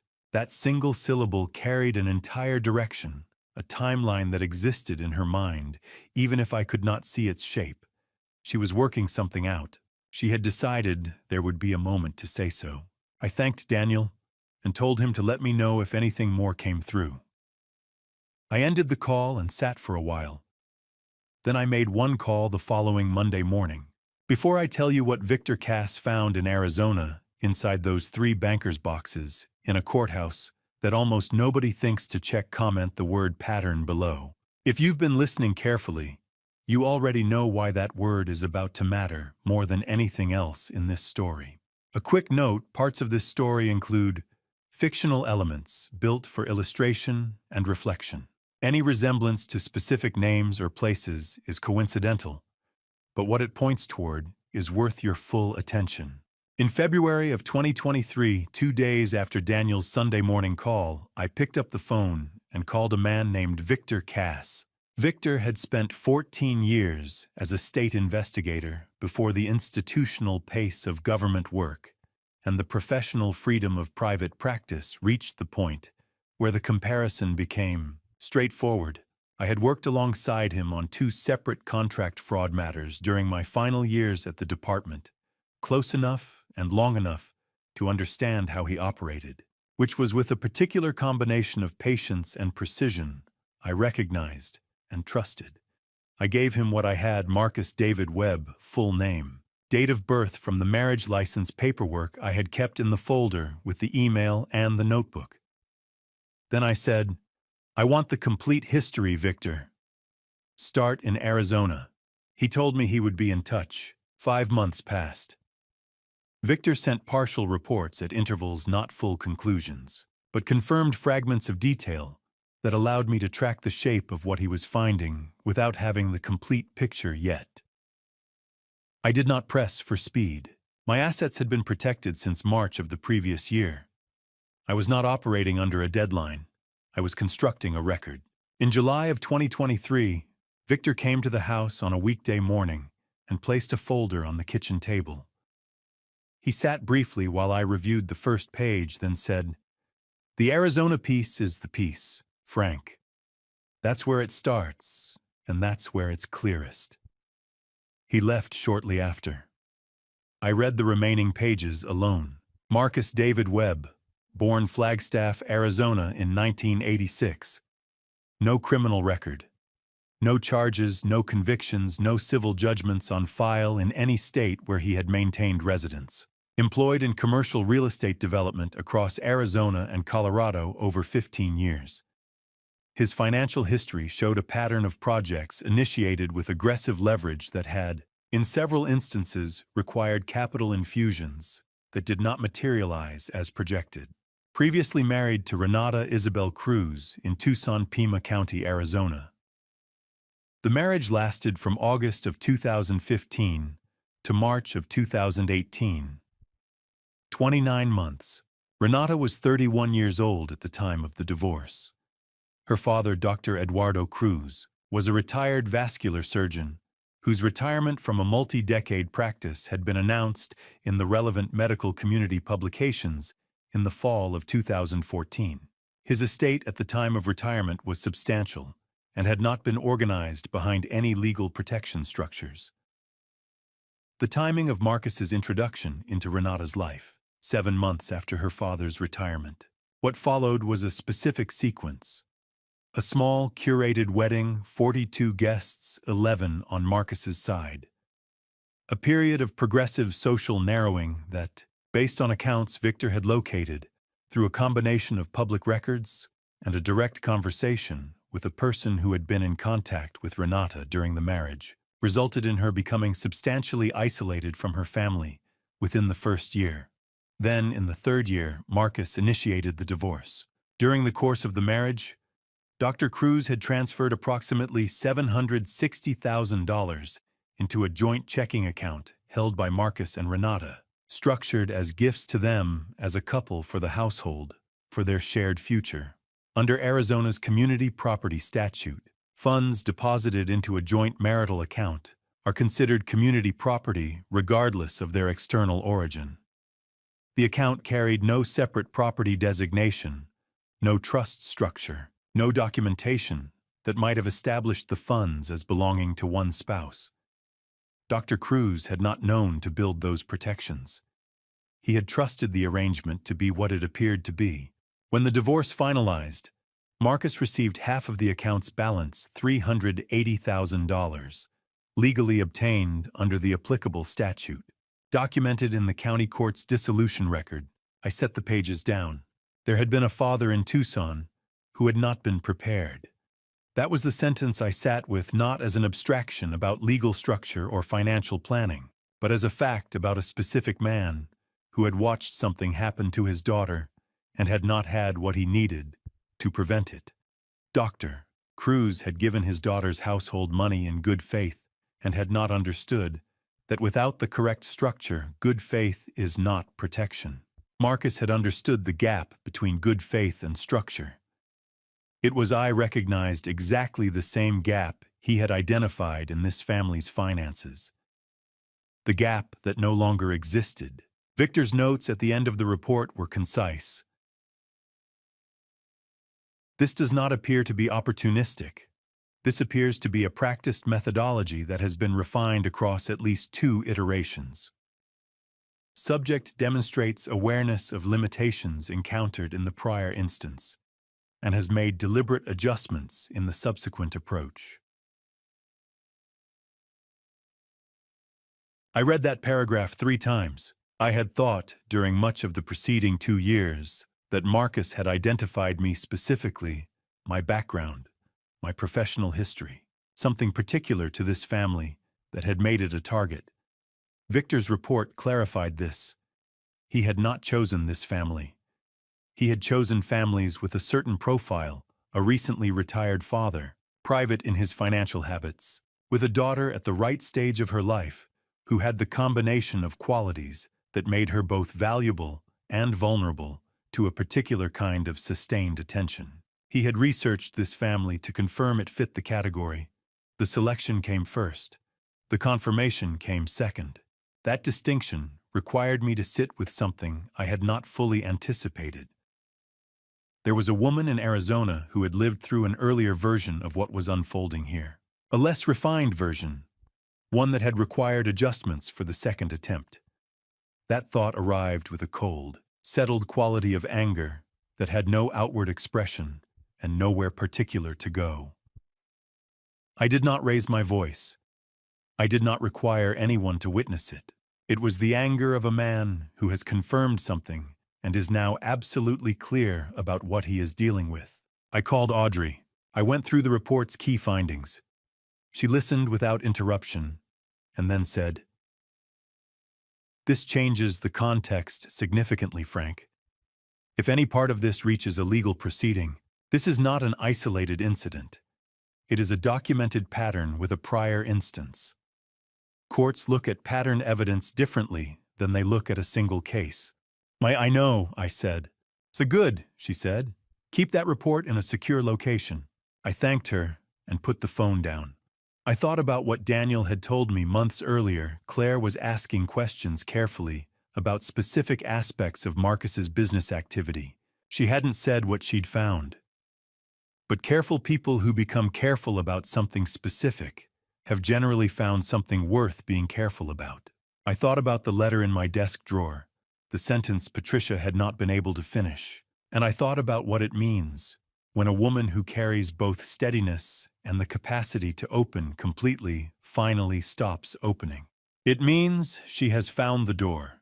I want to describe what the weeks following Victor's report actually looked like, because they are easy to misread as inaction. They were not inaction. They were the most deliberate work I did in the entire span of this story.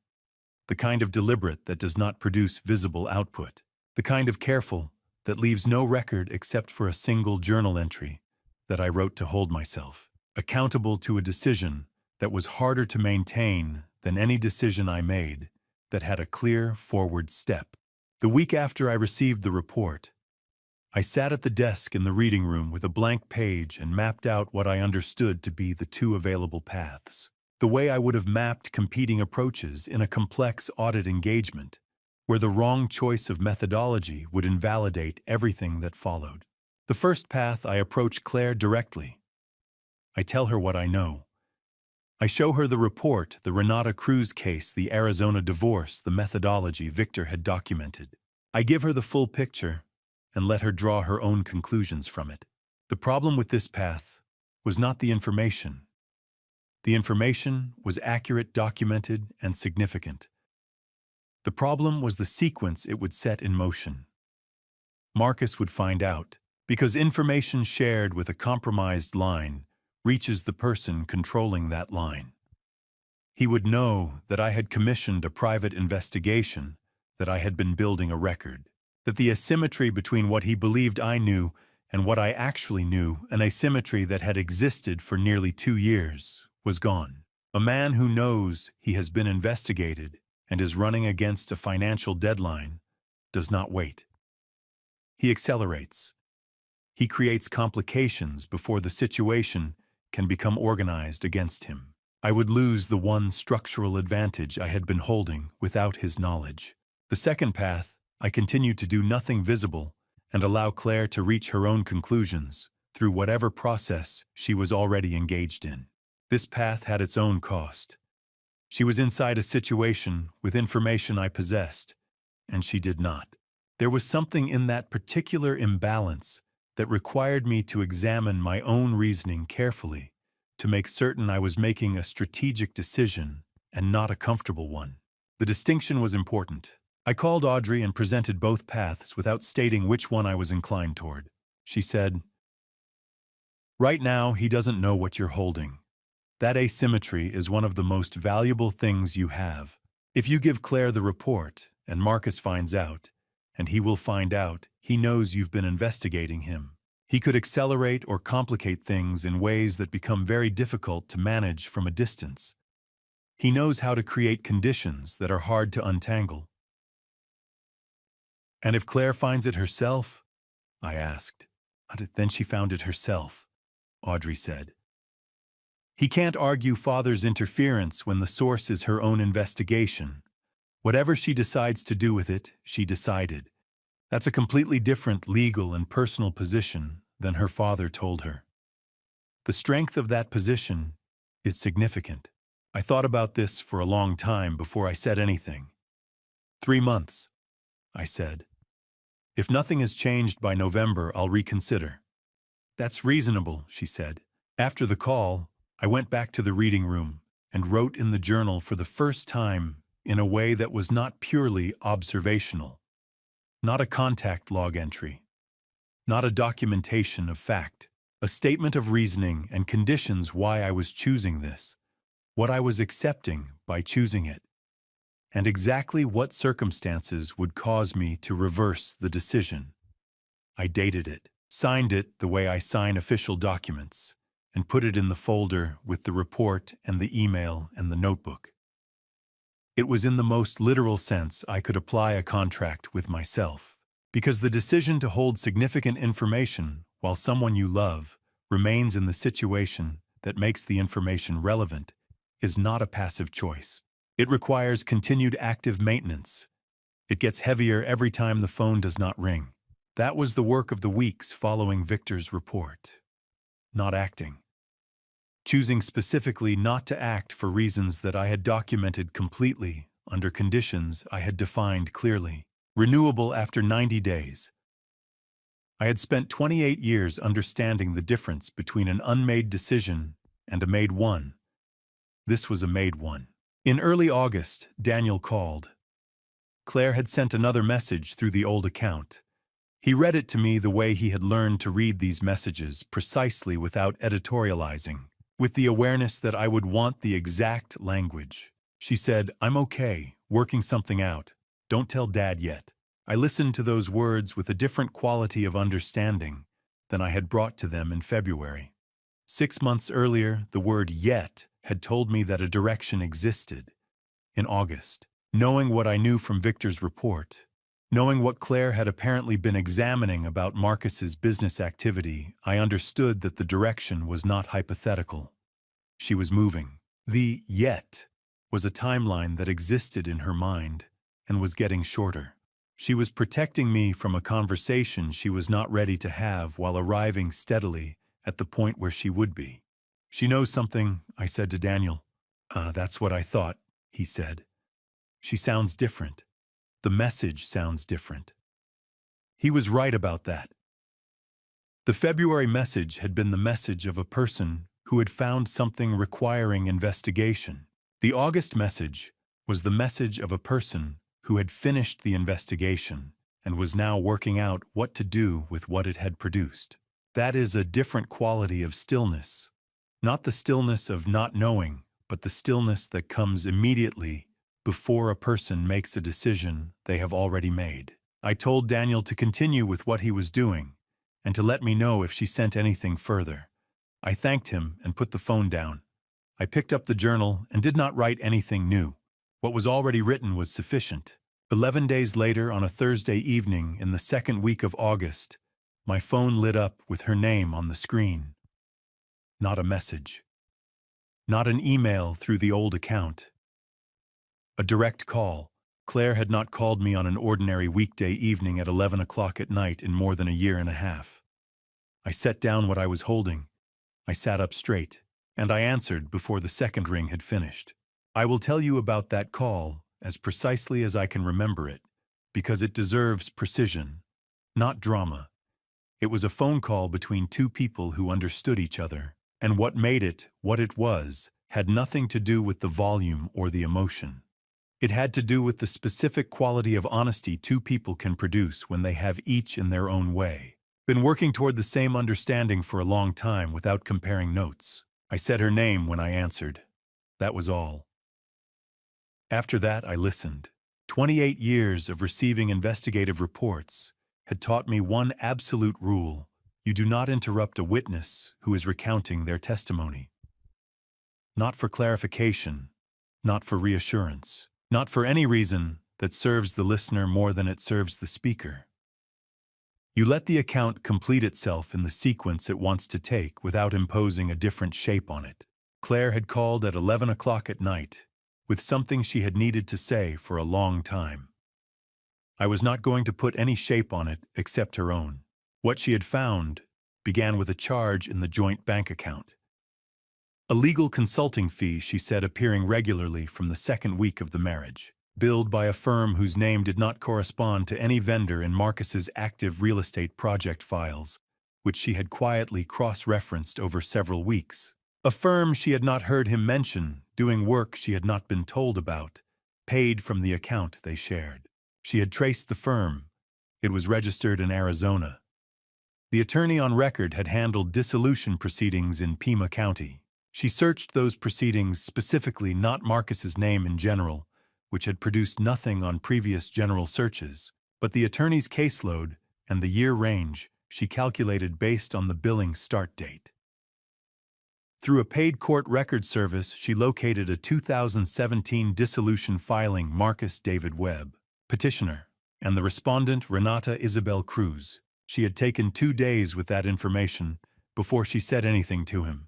She had spent those 2 days confirming what she had found, making certain of what she was holding before she introduced it into a conversation she could not take back. The confrontation had been the previous evening.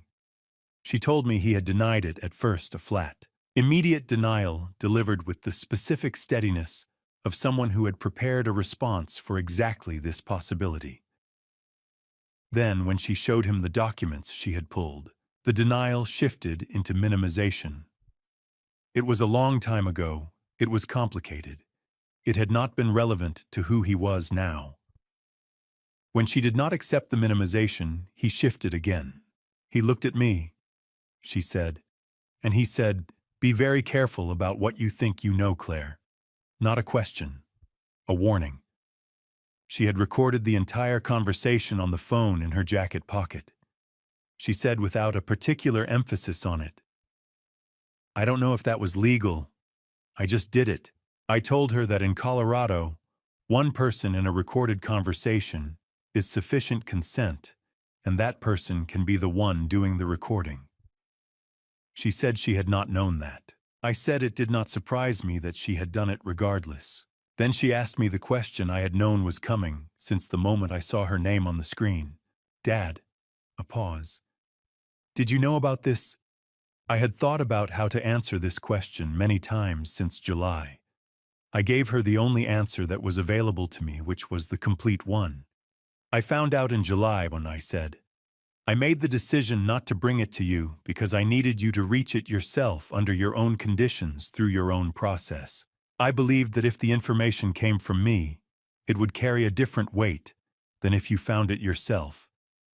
And that difference in weight would matter when you decided what to do with it. I was wrong to be silent without telling you why I was being silent. I'm sorry for that." The line was quiet for a moment, long enough that I could hear the specific quality of it, the quiet of someone absorbing something, not rejecting it. "No," she said. "If you had brought it to me, I would have defended him. I know exactly how that conversation would have gone and where it would have ended up. I needed to be the one who found it." You were right about that, even if the silence was hard. I told her to call a lawyer in the morning, her own, independent of anyone I might suggest, someone she chose for herself. She said she had already found a name and had an appointment scheduled for Monday.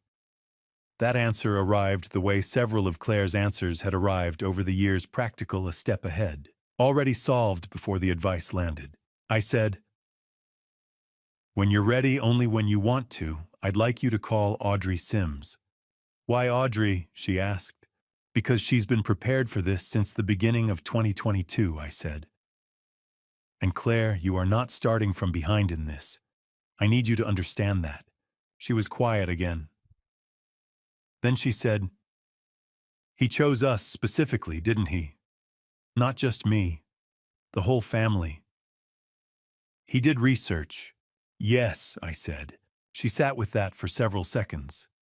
When she spoke again, her voice had the specific quality I remembered from the first time I had watched her deal with something that required steadiness. The quality I had always recognized as her mother's, arriving in a different register. "Good," she said. then whatever happens next, I want it to be exactly what he never planned for. We talked until close to 1 in the morning. Not about strategy, there would be time for that, but about what the previous 2 years had looked like from her side of it. The things she had understood and the things she had not understood until recently. The specific details of a life being slowly narrowed, that she had begun to document herself in her own way, without knowing that I had a contact log of my own. We compared our timelines. They aligned with a precision that would have been remarkable if either of us had been surprised by it. When we ended the call, I sat in the kitchen in the dark for a long time. I thought about the letter in the desk drawer, the words Patricia had written about steadiness and openness, and what the combination of those two things required in the person who deserved them. I thought about the decision I had made in August to hold my silence, and the decision Claire had made in August to break hers. And I thought the right moment to say something is sometimes, finally, the moment you say nothing. I had trusted our daughter to find it. Patricia had always known that would be the correct choice. She had understood Claire in a way that I was still. 3 years after losing her learning to match, what happened in the weeks following that call? I know partly from what Claire told me directly, partly from what Audrey's office reported, and partly from 2 voicemails that arrived on my personal line without invitation. I want to be clear throughout this section about which information comes from which source. Some of what I'm about to describe, I witnessed. Some of it I was told afterward, and I am going to say so plainly rather than presenting it as though I had been in rooms I was not in. That distinction has mattered to me throughout this entire account, and I am not going to stop honoring it now. What Claire told me she had called an attorney. The Monday after our late-night conversation, someone reached through a referral from Audrey's network, handling family law independently, with no connection to any of the overlapping relationships in this situation. She told me she walked into the first meeting with the recording from the confrontation saved on her phone and a folder of printed documentation organized chronologically that she had built herself over the preceding week. She sat down across from that attorney and said, "Here is what I found, here is what I recorded, and here is what I believe it means." The attorney listened for the better part of an hour. The notes she took were not the preliminary kind. They were the kind that mean the person across the table has already decided what they are dealing with. Marcus filed for divorce in the first week of September of 2023. He had retained a firm based in Denver, an attorney named Preston Hale, and the filing carried the specific professional confidence of a man who had assessed his window and decided the moment was correct. Whatever Claire's confrontation 3 weeks earlier had communicated to him, his conclusion was that moving quickly was preferable to waiting. He had a financial deadline. He had a legal theory. He had told Hale exactly what to look for. Claire was not unprepared.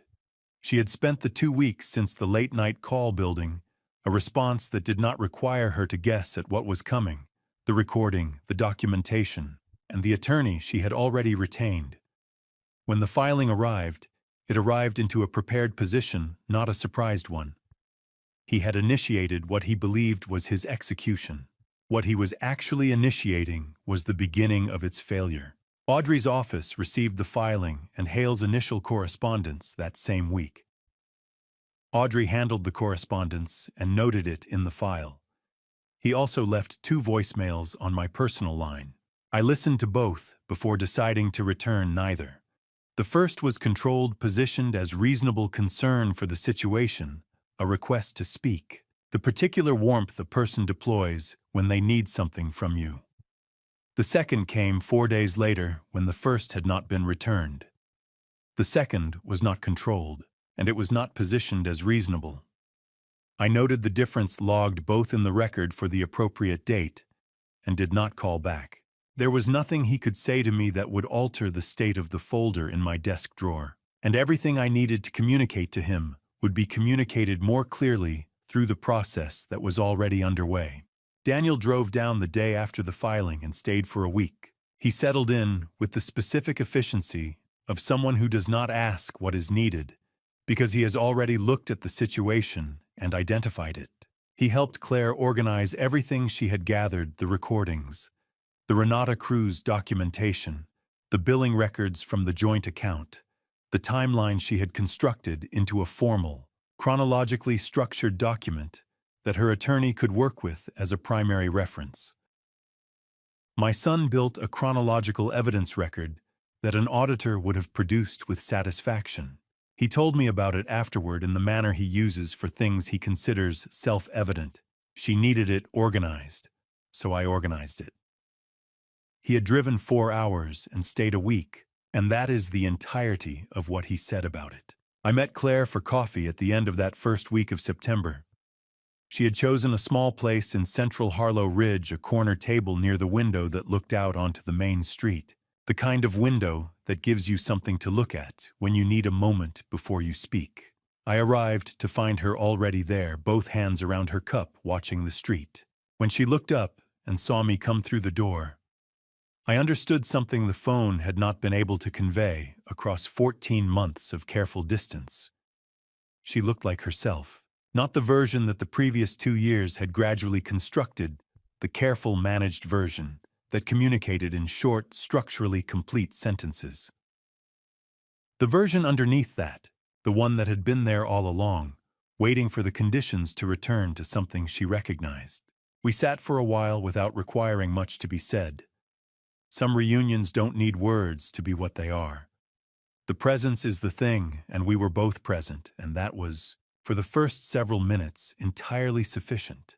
Then she said, "I feel so stupid." I put down my cup.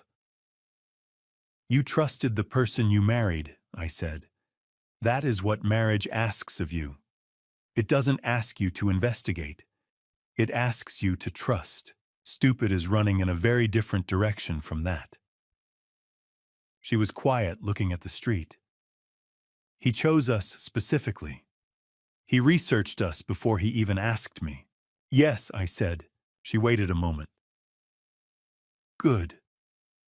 She said the way she said it, I recognized that she had arrived at something, not that she was beginning to approach it.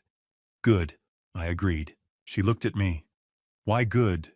"Because a man who prepares carefully for an outcome and then does not find that outcome has a specific problem. One that he did not build into his plan." She turned that over with the particular quality of attention I had watched in her since she was a child. Not rushing, not performing consideration, actually doing it. Then she picked up her coffee and gave a single measured nod. The nod was her mother's. Not the look, the specific quality of what it meant. A thing has been assessed, confirmed, and is now ready to proceed. I drove home that afternoon, knowing what Audrey had told me the previous day. She had mentioned that Preston Hale, Marcus's Denver attorney, had come into the discovery phase with a notable degree of professional confidence about what he expected to locate in the asset documentation. She had noted it in the way Audrey notes things she finds professionally interesting. I had asked her what she meant. "He's confident," she said, "because he believes he understands what he's working with. His client has given him a picture of this family's asset structure, and he's walking into discovery with that picture guiding his strategy." She paused.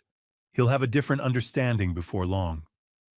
By October of 2023, Preston Hale's office had completed its initial review and was beginning the formal discovery phase.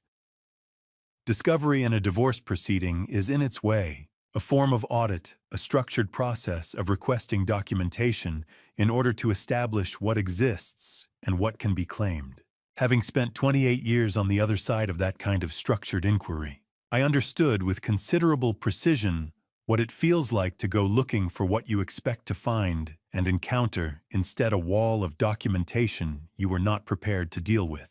Hale had entered this case with a workable picture in mind. His client had described the father of the opposing party, a retired federal civil servant, private in his financial habits, living modestly in a mid-sized Colorado community, with what a reasonable inference would suggest was a government pension, some accumulated savings, and a paid-off house.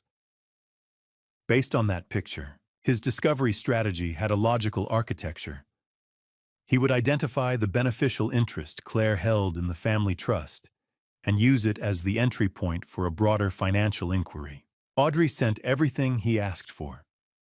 The complete trust documentation, the current version, with the amended language that had been in place since January of 2022, the LLC registration records for the Montana Timberland, and the logistics partnership, each with formation dates and structure clearly laid out. The restaurant stake documentation, the house title, every asset in full accompanied by its legal structure. She did not resist the disclosure requests. She complied with them precisely and completely, because what the documentation showed was not vulnerability. It was architecture he did not yet have a theory for. Hale reviewed the materials and submitted a subpoena. He sought Frank Donnelly's complete personal financial records, arguing that Claire's position as a named trust beneficiary constituted her as an interested party in the trust's assets, and that therefore her father, as the trust's grantor and sole trustee, was obligated to produce full financial disclosure. The subpoena was on its surface a reasonable procedural attempt. It was built on the same legal theory Marcus had outlined in the email I had read 2 years earlier, that a trust beneficiary's position creates a current beneficial interest that becomes marital property. Audrey contested it. Her response was straightforward. The trust in its current form carried fully discretionary distribution language, with no fixed schedule, no baseline pattern, and no guaranteed right to any payment. A beneficiary of a fully discretionary trust does not hold a vested present interest. She holds a possibility contingent entirely on the trustee's judgment. A contingent possibility is not marital property under Colorado law. Frank Donnelly was a third party to the divorce proceeding and had no obligation to disclose personal financial records on the basis of a theory that had no legal foothold. The judge reviewed the contesting arguments over 3 weeks. The written decision dismissed the subpoena. Audrey read me the key language over the phone. The motion fails to establish sufficient basis for third-party financial disclosure. The phrase sufficient basis appeared twice in 4 sentences. Audrey told me that for that particular judge, with that particular writing style appearing twice in 4 sentences, constituted as emphatic a dismissal as his bench was likely to produce. The following week, Hale called Audrey's office to ask questions about the trust's structure. I was seated across from her desk when the call came in. She put it on speaker. "When were these trust amendments completed?" Hale asked. "January of 2022, Audrey said. A pause. "That's prior to any formal proceedings in this case." "That's correct." Another pause longer. "Was Mr. Donnelly anticipating legal action in January of 2022? Audrey's expression did not change. She had the specific stillness of someone who has been waiting for a question and has already decided what the answer is. "Mr. Hale," she said. "Frank Donnelly spent 28 years reading government contracts for evidence of intent. He doesn't amend anything without understanding precisely what that amendment protects against." The longest silence of the call. "I see," Hale said. "Thank you, Miss Sims." He ended the call. He did not call again. Audrey looked across the desk at me. "He knows," she said. "What exactly does he know?" I asked. "That the legal theory his client's entire strategy was built on was removed from the equation in January of 2022, 14 months before his client filed anything, before any proceeding existed, before there was any action to respond to." She set down her pen. "He can't argue bad faith. He can't argue anticipatory transfer. The timing is clean and the documentation is thorough. He knows that when he goes back to his client and explains where the case stands, he's going to be explaining that the foundation of the plan was neutralized before the plan had any opportunity to be executed." I sat with that for a moment. Then I thanked Audrey and drove home. That evening, Lena called. She had been monitoring Marcus's project financials as a professional habit since the summer, she said, and the picture had continued to clarify. The third-quarter deadline on both commercial projects had passed without the capital position his lenders required. The extension terms he had negotiated were conditional, tighter collateral requirements, accelerated repayment schedules, lender oversight provisions that signaled the other parties in those agreements no longer trusted the projections they had been given. The math on both projects, she said, was no longer holding. I thanked her and put the phone down. I thought about what it means when a structure is built on a calculation that was wrong from the beginning. In engineering, the load-bearing assumptions must be correct before anything is built on top of them. Change the assumptions and every element above them, every beam, every joint, every carefully assembled component is suddenly performing calculations it was never designed to perform. The foundation does not announce the error. The structure above it discovers it, usually all at once. What followed was 14 months of legal procedure. I am going to spare you the week-by-week account of that process, because the outcome is less interesting than the shape of what led to it, and because the meaningful part of this story had already been decided in a series of rooms and phone calls and kitchen table evenings that you have already heard about. What happened between January of 2024 and February of 2025 was the confirmation of conclusions that had been structurally determined in January of 2022. The proceedings simply took 14 months to complete the confirmation. Discovery finished by March of 2024. Hale had been thorough and careful, and had arrived at the end of that process at what the documentation showed with precision.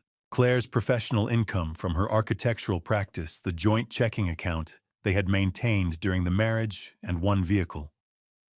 Those were the marital assets. That was what existed in the shared sphere of that marriage. The estate that Marcus had spent 2 years profiling and 18 months legally pursuing was not present in any form that a Colorado court could treat as accessible to the proceeding. Not the timberland, not the restaurant stake, not the trust, not the distributions, not the LLCs, none of it. It had never been present in a form accessible to this proceeding. It had simply taken 14 months of discovery to arrive at the documentation of that absence. Marcus made one final effort in the late summer of 2024. He instructed Hale to argue that the absence of trust distributions since January of 2022 was itself relevant, that the court should consider what Claire had historically received from the trust as a factor in calculating any potential alimony obligation. It was a reduced version of the original theory filed by a legal team that had run out of the larger argument and was now working with what remained of it. Audrey's response was brief. The distributions had been fully discretionary. At all times had ceased in January of 2022 as a matter of the grantor's judgment and had not resumed. There was no historical income stream to calculate. Because there was no guaranteed stream, there had never been a guaranteed stream. And the amended trust language established this clearly with 2 years of documented history to support it. The motion was denied in September of 2024. By November of 2024, the remaining negotiations had concluded. The settlement assigned Claire's professional accounts, her share of the joint assets, and the vehicle. Marcus received what the marital estate could honestly provide him, which was considerably less than the number he had organized his financial plans around. The projects in District 4 of Harlow Ridge had been restructured under lender oversight. The terms of that restructuring were not by any reasonable measure favorable. He had arrived at February of 2025, carrying obligations that had grown, while the settlement he had anticipated to resolve them had not materialized. The call came from Audrey on the morning of February 6th. It was 10 o'clock. She told me the dissolution had been finalized and entered into the record. "Thank you, Audrey," I said, "for all of it. From the beginning." She said she would send the final paperwork to the P.O. box. I thanked her again and ended the call. I poured a fresh cup of coffee. Not the reheated version I sometimes settle for in the middle of the morning, a fresh pot brewed from the beginning. I sat down at the kitchen table. Through the window, Patricia's garden was in its February state, the bare framework of what would come back, the structural shapes of things that were not dead, only waiting for the conditions to return. I had maintained that garden across 6 winters now. I knew which things came back reliably, and which ones needed attention in March to make it through to May. I had learned both. I sat there for a while. Then I called Daniel. He answered on the first ring. He had been waiting. "It's done," I said. A pause. The specific quality of a pause from someone absorbing something they have known was coming and still needed a moment to receive. "How are you feeling, Dad?" I looked out at the garden. "I'm sitting in the kitchen looking at the garden," I said. "Yeah," Daniel said. That was sufficient. After a moment, he said, "Dad, Claire wants to come by the house." I did not need to think about that. "She can always come home," I said. That part hasn't changed. He was quiet again. Then, I know. She knows that too. She just needed to hear it said out loud today. "Tell her," I said, "that the coffee will be on." What had been completed on the morning of February 6th was exactly what I had set out to complete on the morning of November 15th of 2021, when I had walked into Audrey's office on the 3rd floor of the Brixton building with a printed email and a spiral notebook and a contact log. Every asset I had built across 24 years was intact. The trust had been amended, and the amendment had held. The LLCs had been structured, and the structures had been clean.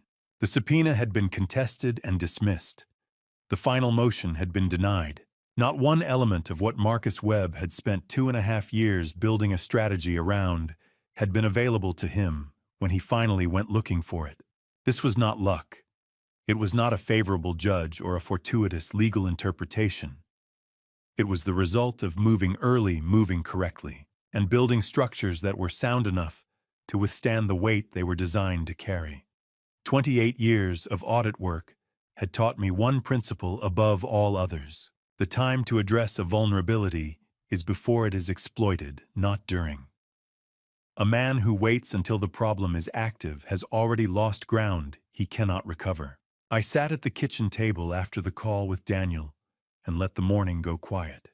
The February light came through the window in the thin, pale way of late winter Colorado, the kind of light that carries no warmth, but is honest about what it is and what is coming. I thought about a man in Denver who had missed a deadline and received a settlement that had not addressed the problem the settlement was intended to solve. I thought about structures built on calculations that were wrong at the foundation.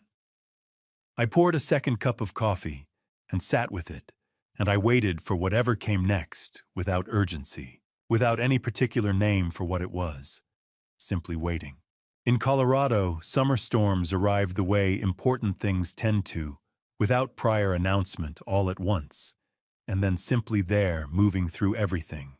You can watch one build over the Rockies in the morning, and within 40 minutes it is overhead, applying itself to whatever is directly below it, with complete indifference to what you had planned for the afternoon.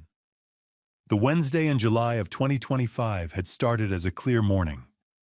I had taken coffee in the garden, done some work at the desk, and thought about the section of Patricia's garden on the eastern side that had been pulling my attention for the better part of the week.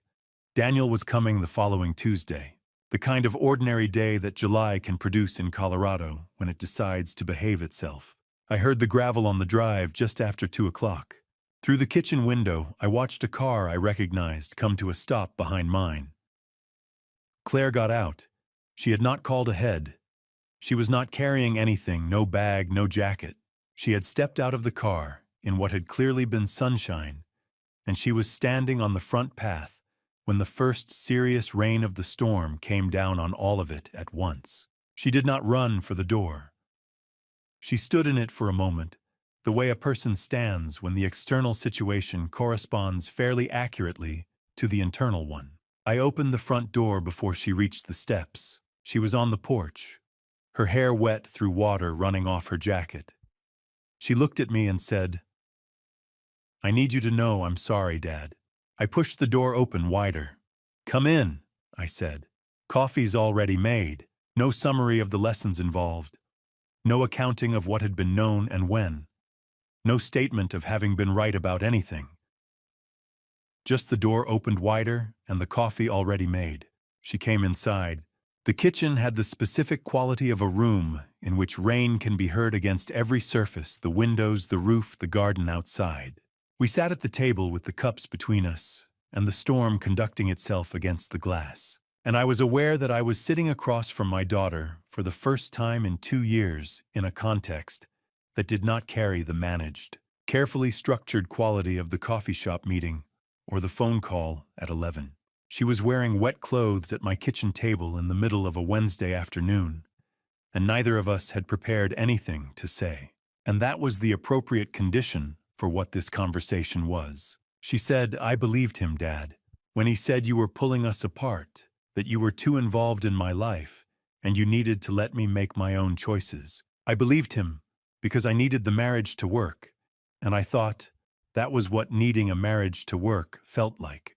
Like you had to choose." She paused. "I chose wrong." I said, "You did what you had to do. The person who was wrong about the direction they were supposed to be going in isn't you." She was quiet for a moment. Then, "How long were you waiting?" "I wasn't waiting," I said. "I was here. There's a difference between those two things." She looked at her cup. "I got all the cards," she said. "Every card, every year. He read them. He never said a word about them. Never told me to throw them away, never made it into anything. I kept them in the drawer by my bed." She looked up. "All of them." Marcus had read the cards and left them where they were, because they were not threatening enough to justify removing, and removing them would have required an explanation. A card from a father to his daughter, closing with the same line each time, does not carry the visible content of a threat. It carries the invisible content of a presence that continued regardless, and that is only visible when you are looking for it. She had been looking for it in the drawer by her bed. Each time he had been unavailable for comment on what was happening inside that marriage. After a while, Claire looked through the window at the garden. The rain had softened from the first hard burst to the steady middle portion that Colorado storms settle into. "Mom's garden," she said. "Yes," I said. She looked at it. "It's a mess." "And parts of it," I said. "Not all of it." We got up and went out into it. Not because we had decided to do so, but because the garden was there, and it needed attention, and we were both capable of giving it some. We worked without talking. She found the eastern border where the growth had gotten ahead of itself and started pulling what didn't belong. I worked alongside her with the hand fork. We had done this kind of work, or work like it, for her entire life, and the silence of two people doing physical work together in a familiar place is not an empty silence. It has weight and texture and requires nothing to fill it. Under a dense patch she had cleared, she stopped. She reached down and touched the stem of something close to the ground, one of Patricia's peonies. 3 years under varying degrees of neglect. 3 Colorado winters and the root structure intact and working beneath the soil the whole time. Neither of us said anything for a while. Then she said, "Mom would have found this funny. The whole way it ended. I thought about that." "She had a very precise sense of humor," I said. "She found things funny that most people would have found either too subtle or too devastating. She was very accurate about it." The second wave of rain moved us inside. Claire stayed for dinner, whatever was available, which was enough. We talked about Daniel's visit, about a project she had been offered in Denver, about which side of the garden needed the most work before autumn. After dinner, she washed the dishes. I dried them and put them away. We had done this in this kitchen since she was 12 years old. There are things, it turns out, that are considerably more durable than the things that attempt to interrupt them. 3 months after the evening Claire and I spent working in the garden in the rain, Daniel mentioned something during a regular Tuesday call, almost as an aside, in the way that you note something, when the information is real, but its weight is self-evident enough not to require presentation. He had been keeping an occasional eye on the District 4 development filings, he said, as a residual habit from the timeline document he had built for Claire's attorney. Marcus Webb's company name had appeared in the business filings that week. "Have both projects?" I asked. "Both of them," he said. "Filed for bankruptcy protection. The company is listed as closed." "Thank you for telling me, Daniel." I put the phone down. I poured a cup of coffee. I looked out at the garden. That was the full extent of what the information required from me. Not because it was small. It was not small, but because it had the quality of a conclusion that had been visible since February of 2023. When Lena had told me that the math on both projects had stopped holding. A structure built on a faulty foundation does not require a dramatic announcement when it reaches the point of collapse. The collapse is the arithmetic completing itself. The calculation was wrong when it was made. The result was always going to be this one. Now it was. I thought, as I stood at the counter with the coffee, about what it means to plan around an asset that turned out not to exist. Not hidden, not restructured around. Not protected from reach, simply not present in the form the plan required. A man who maps a territory from second-hand information and builds his strategy around that map does not fail in any particular decisive moment. He fails the moment he accepts the inventory without verifying it himself. That failure precedes everything else. The bankruptcy filing is not the event. It is the paperwork completing the record of an event that occurred much earlier. The garden in October is the particular garden of a season winding toward its conclusions, the plants doing their end-of-year accounting, making whatever decisions they make about what to carry forward. Patricia's peonies had done a full season's growth since July. They were back, not the way they had been under her hands in the years before she died, that will require more time, but alive in a way that does not require argument.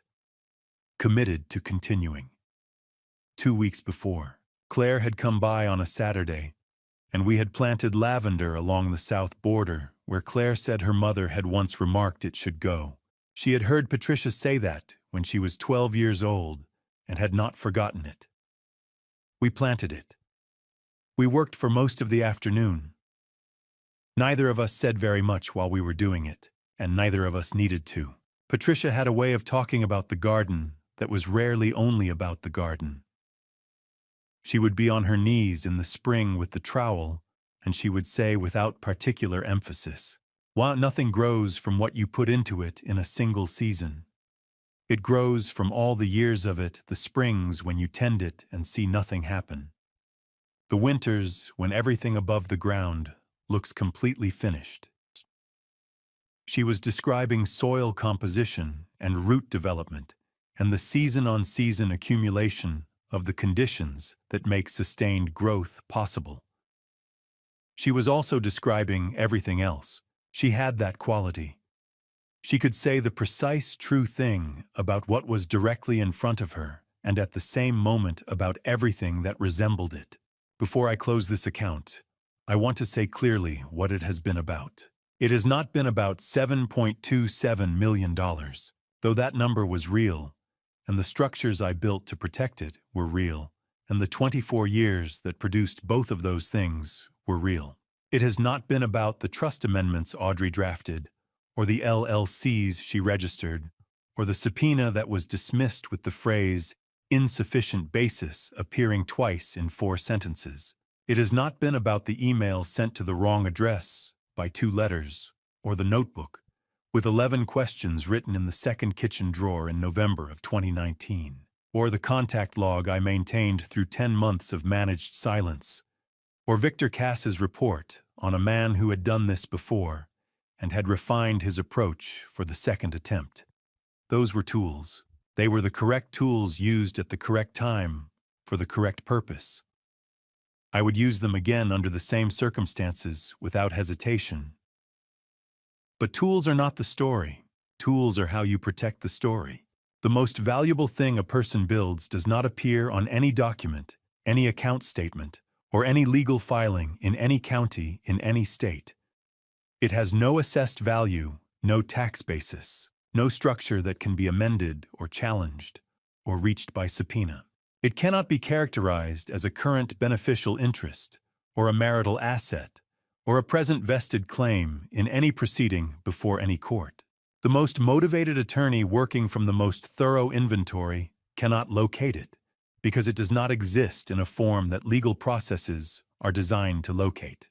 It is what was standing on the front porch in July, a woman in a Colorado rainstorm who had not called ahead because some conversations cannot be arranged in advance, saying she needed me to know she was sorry before the door was fully open.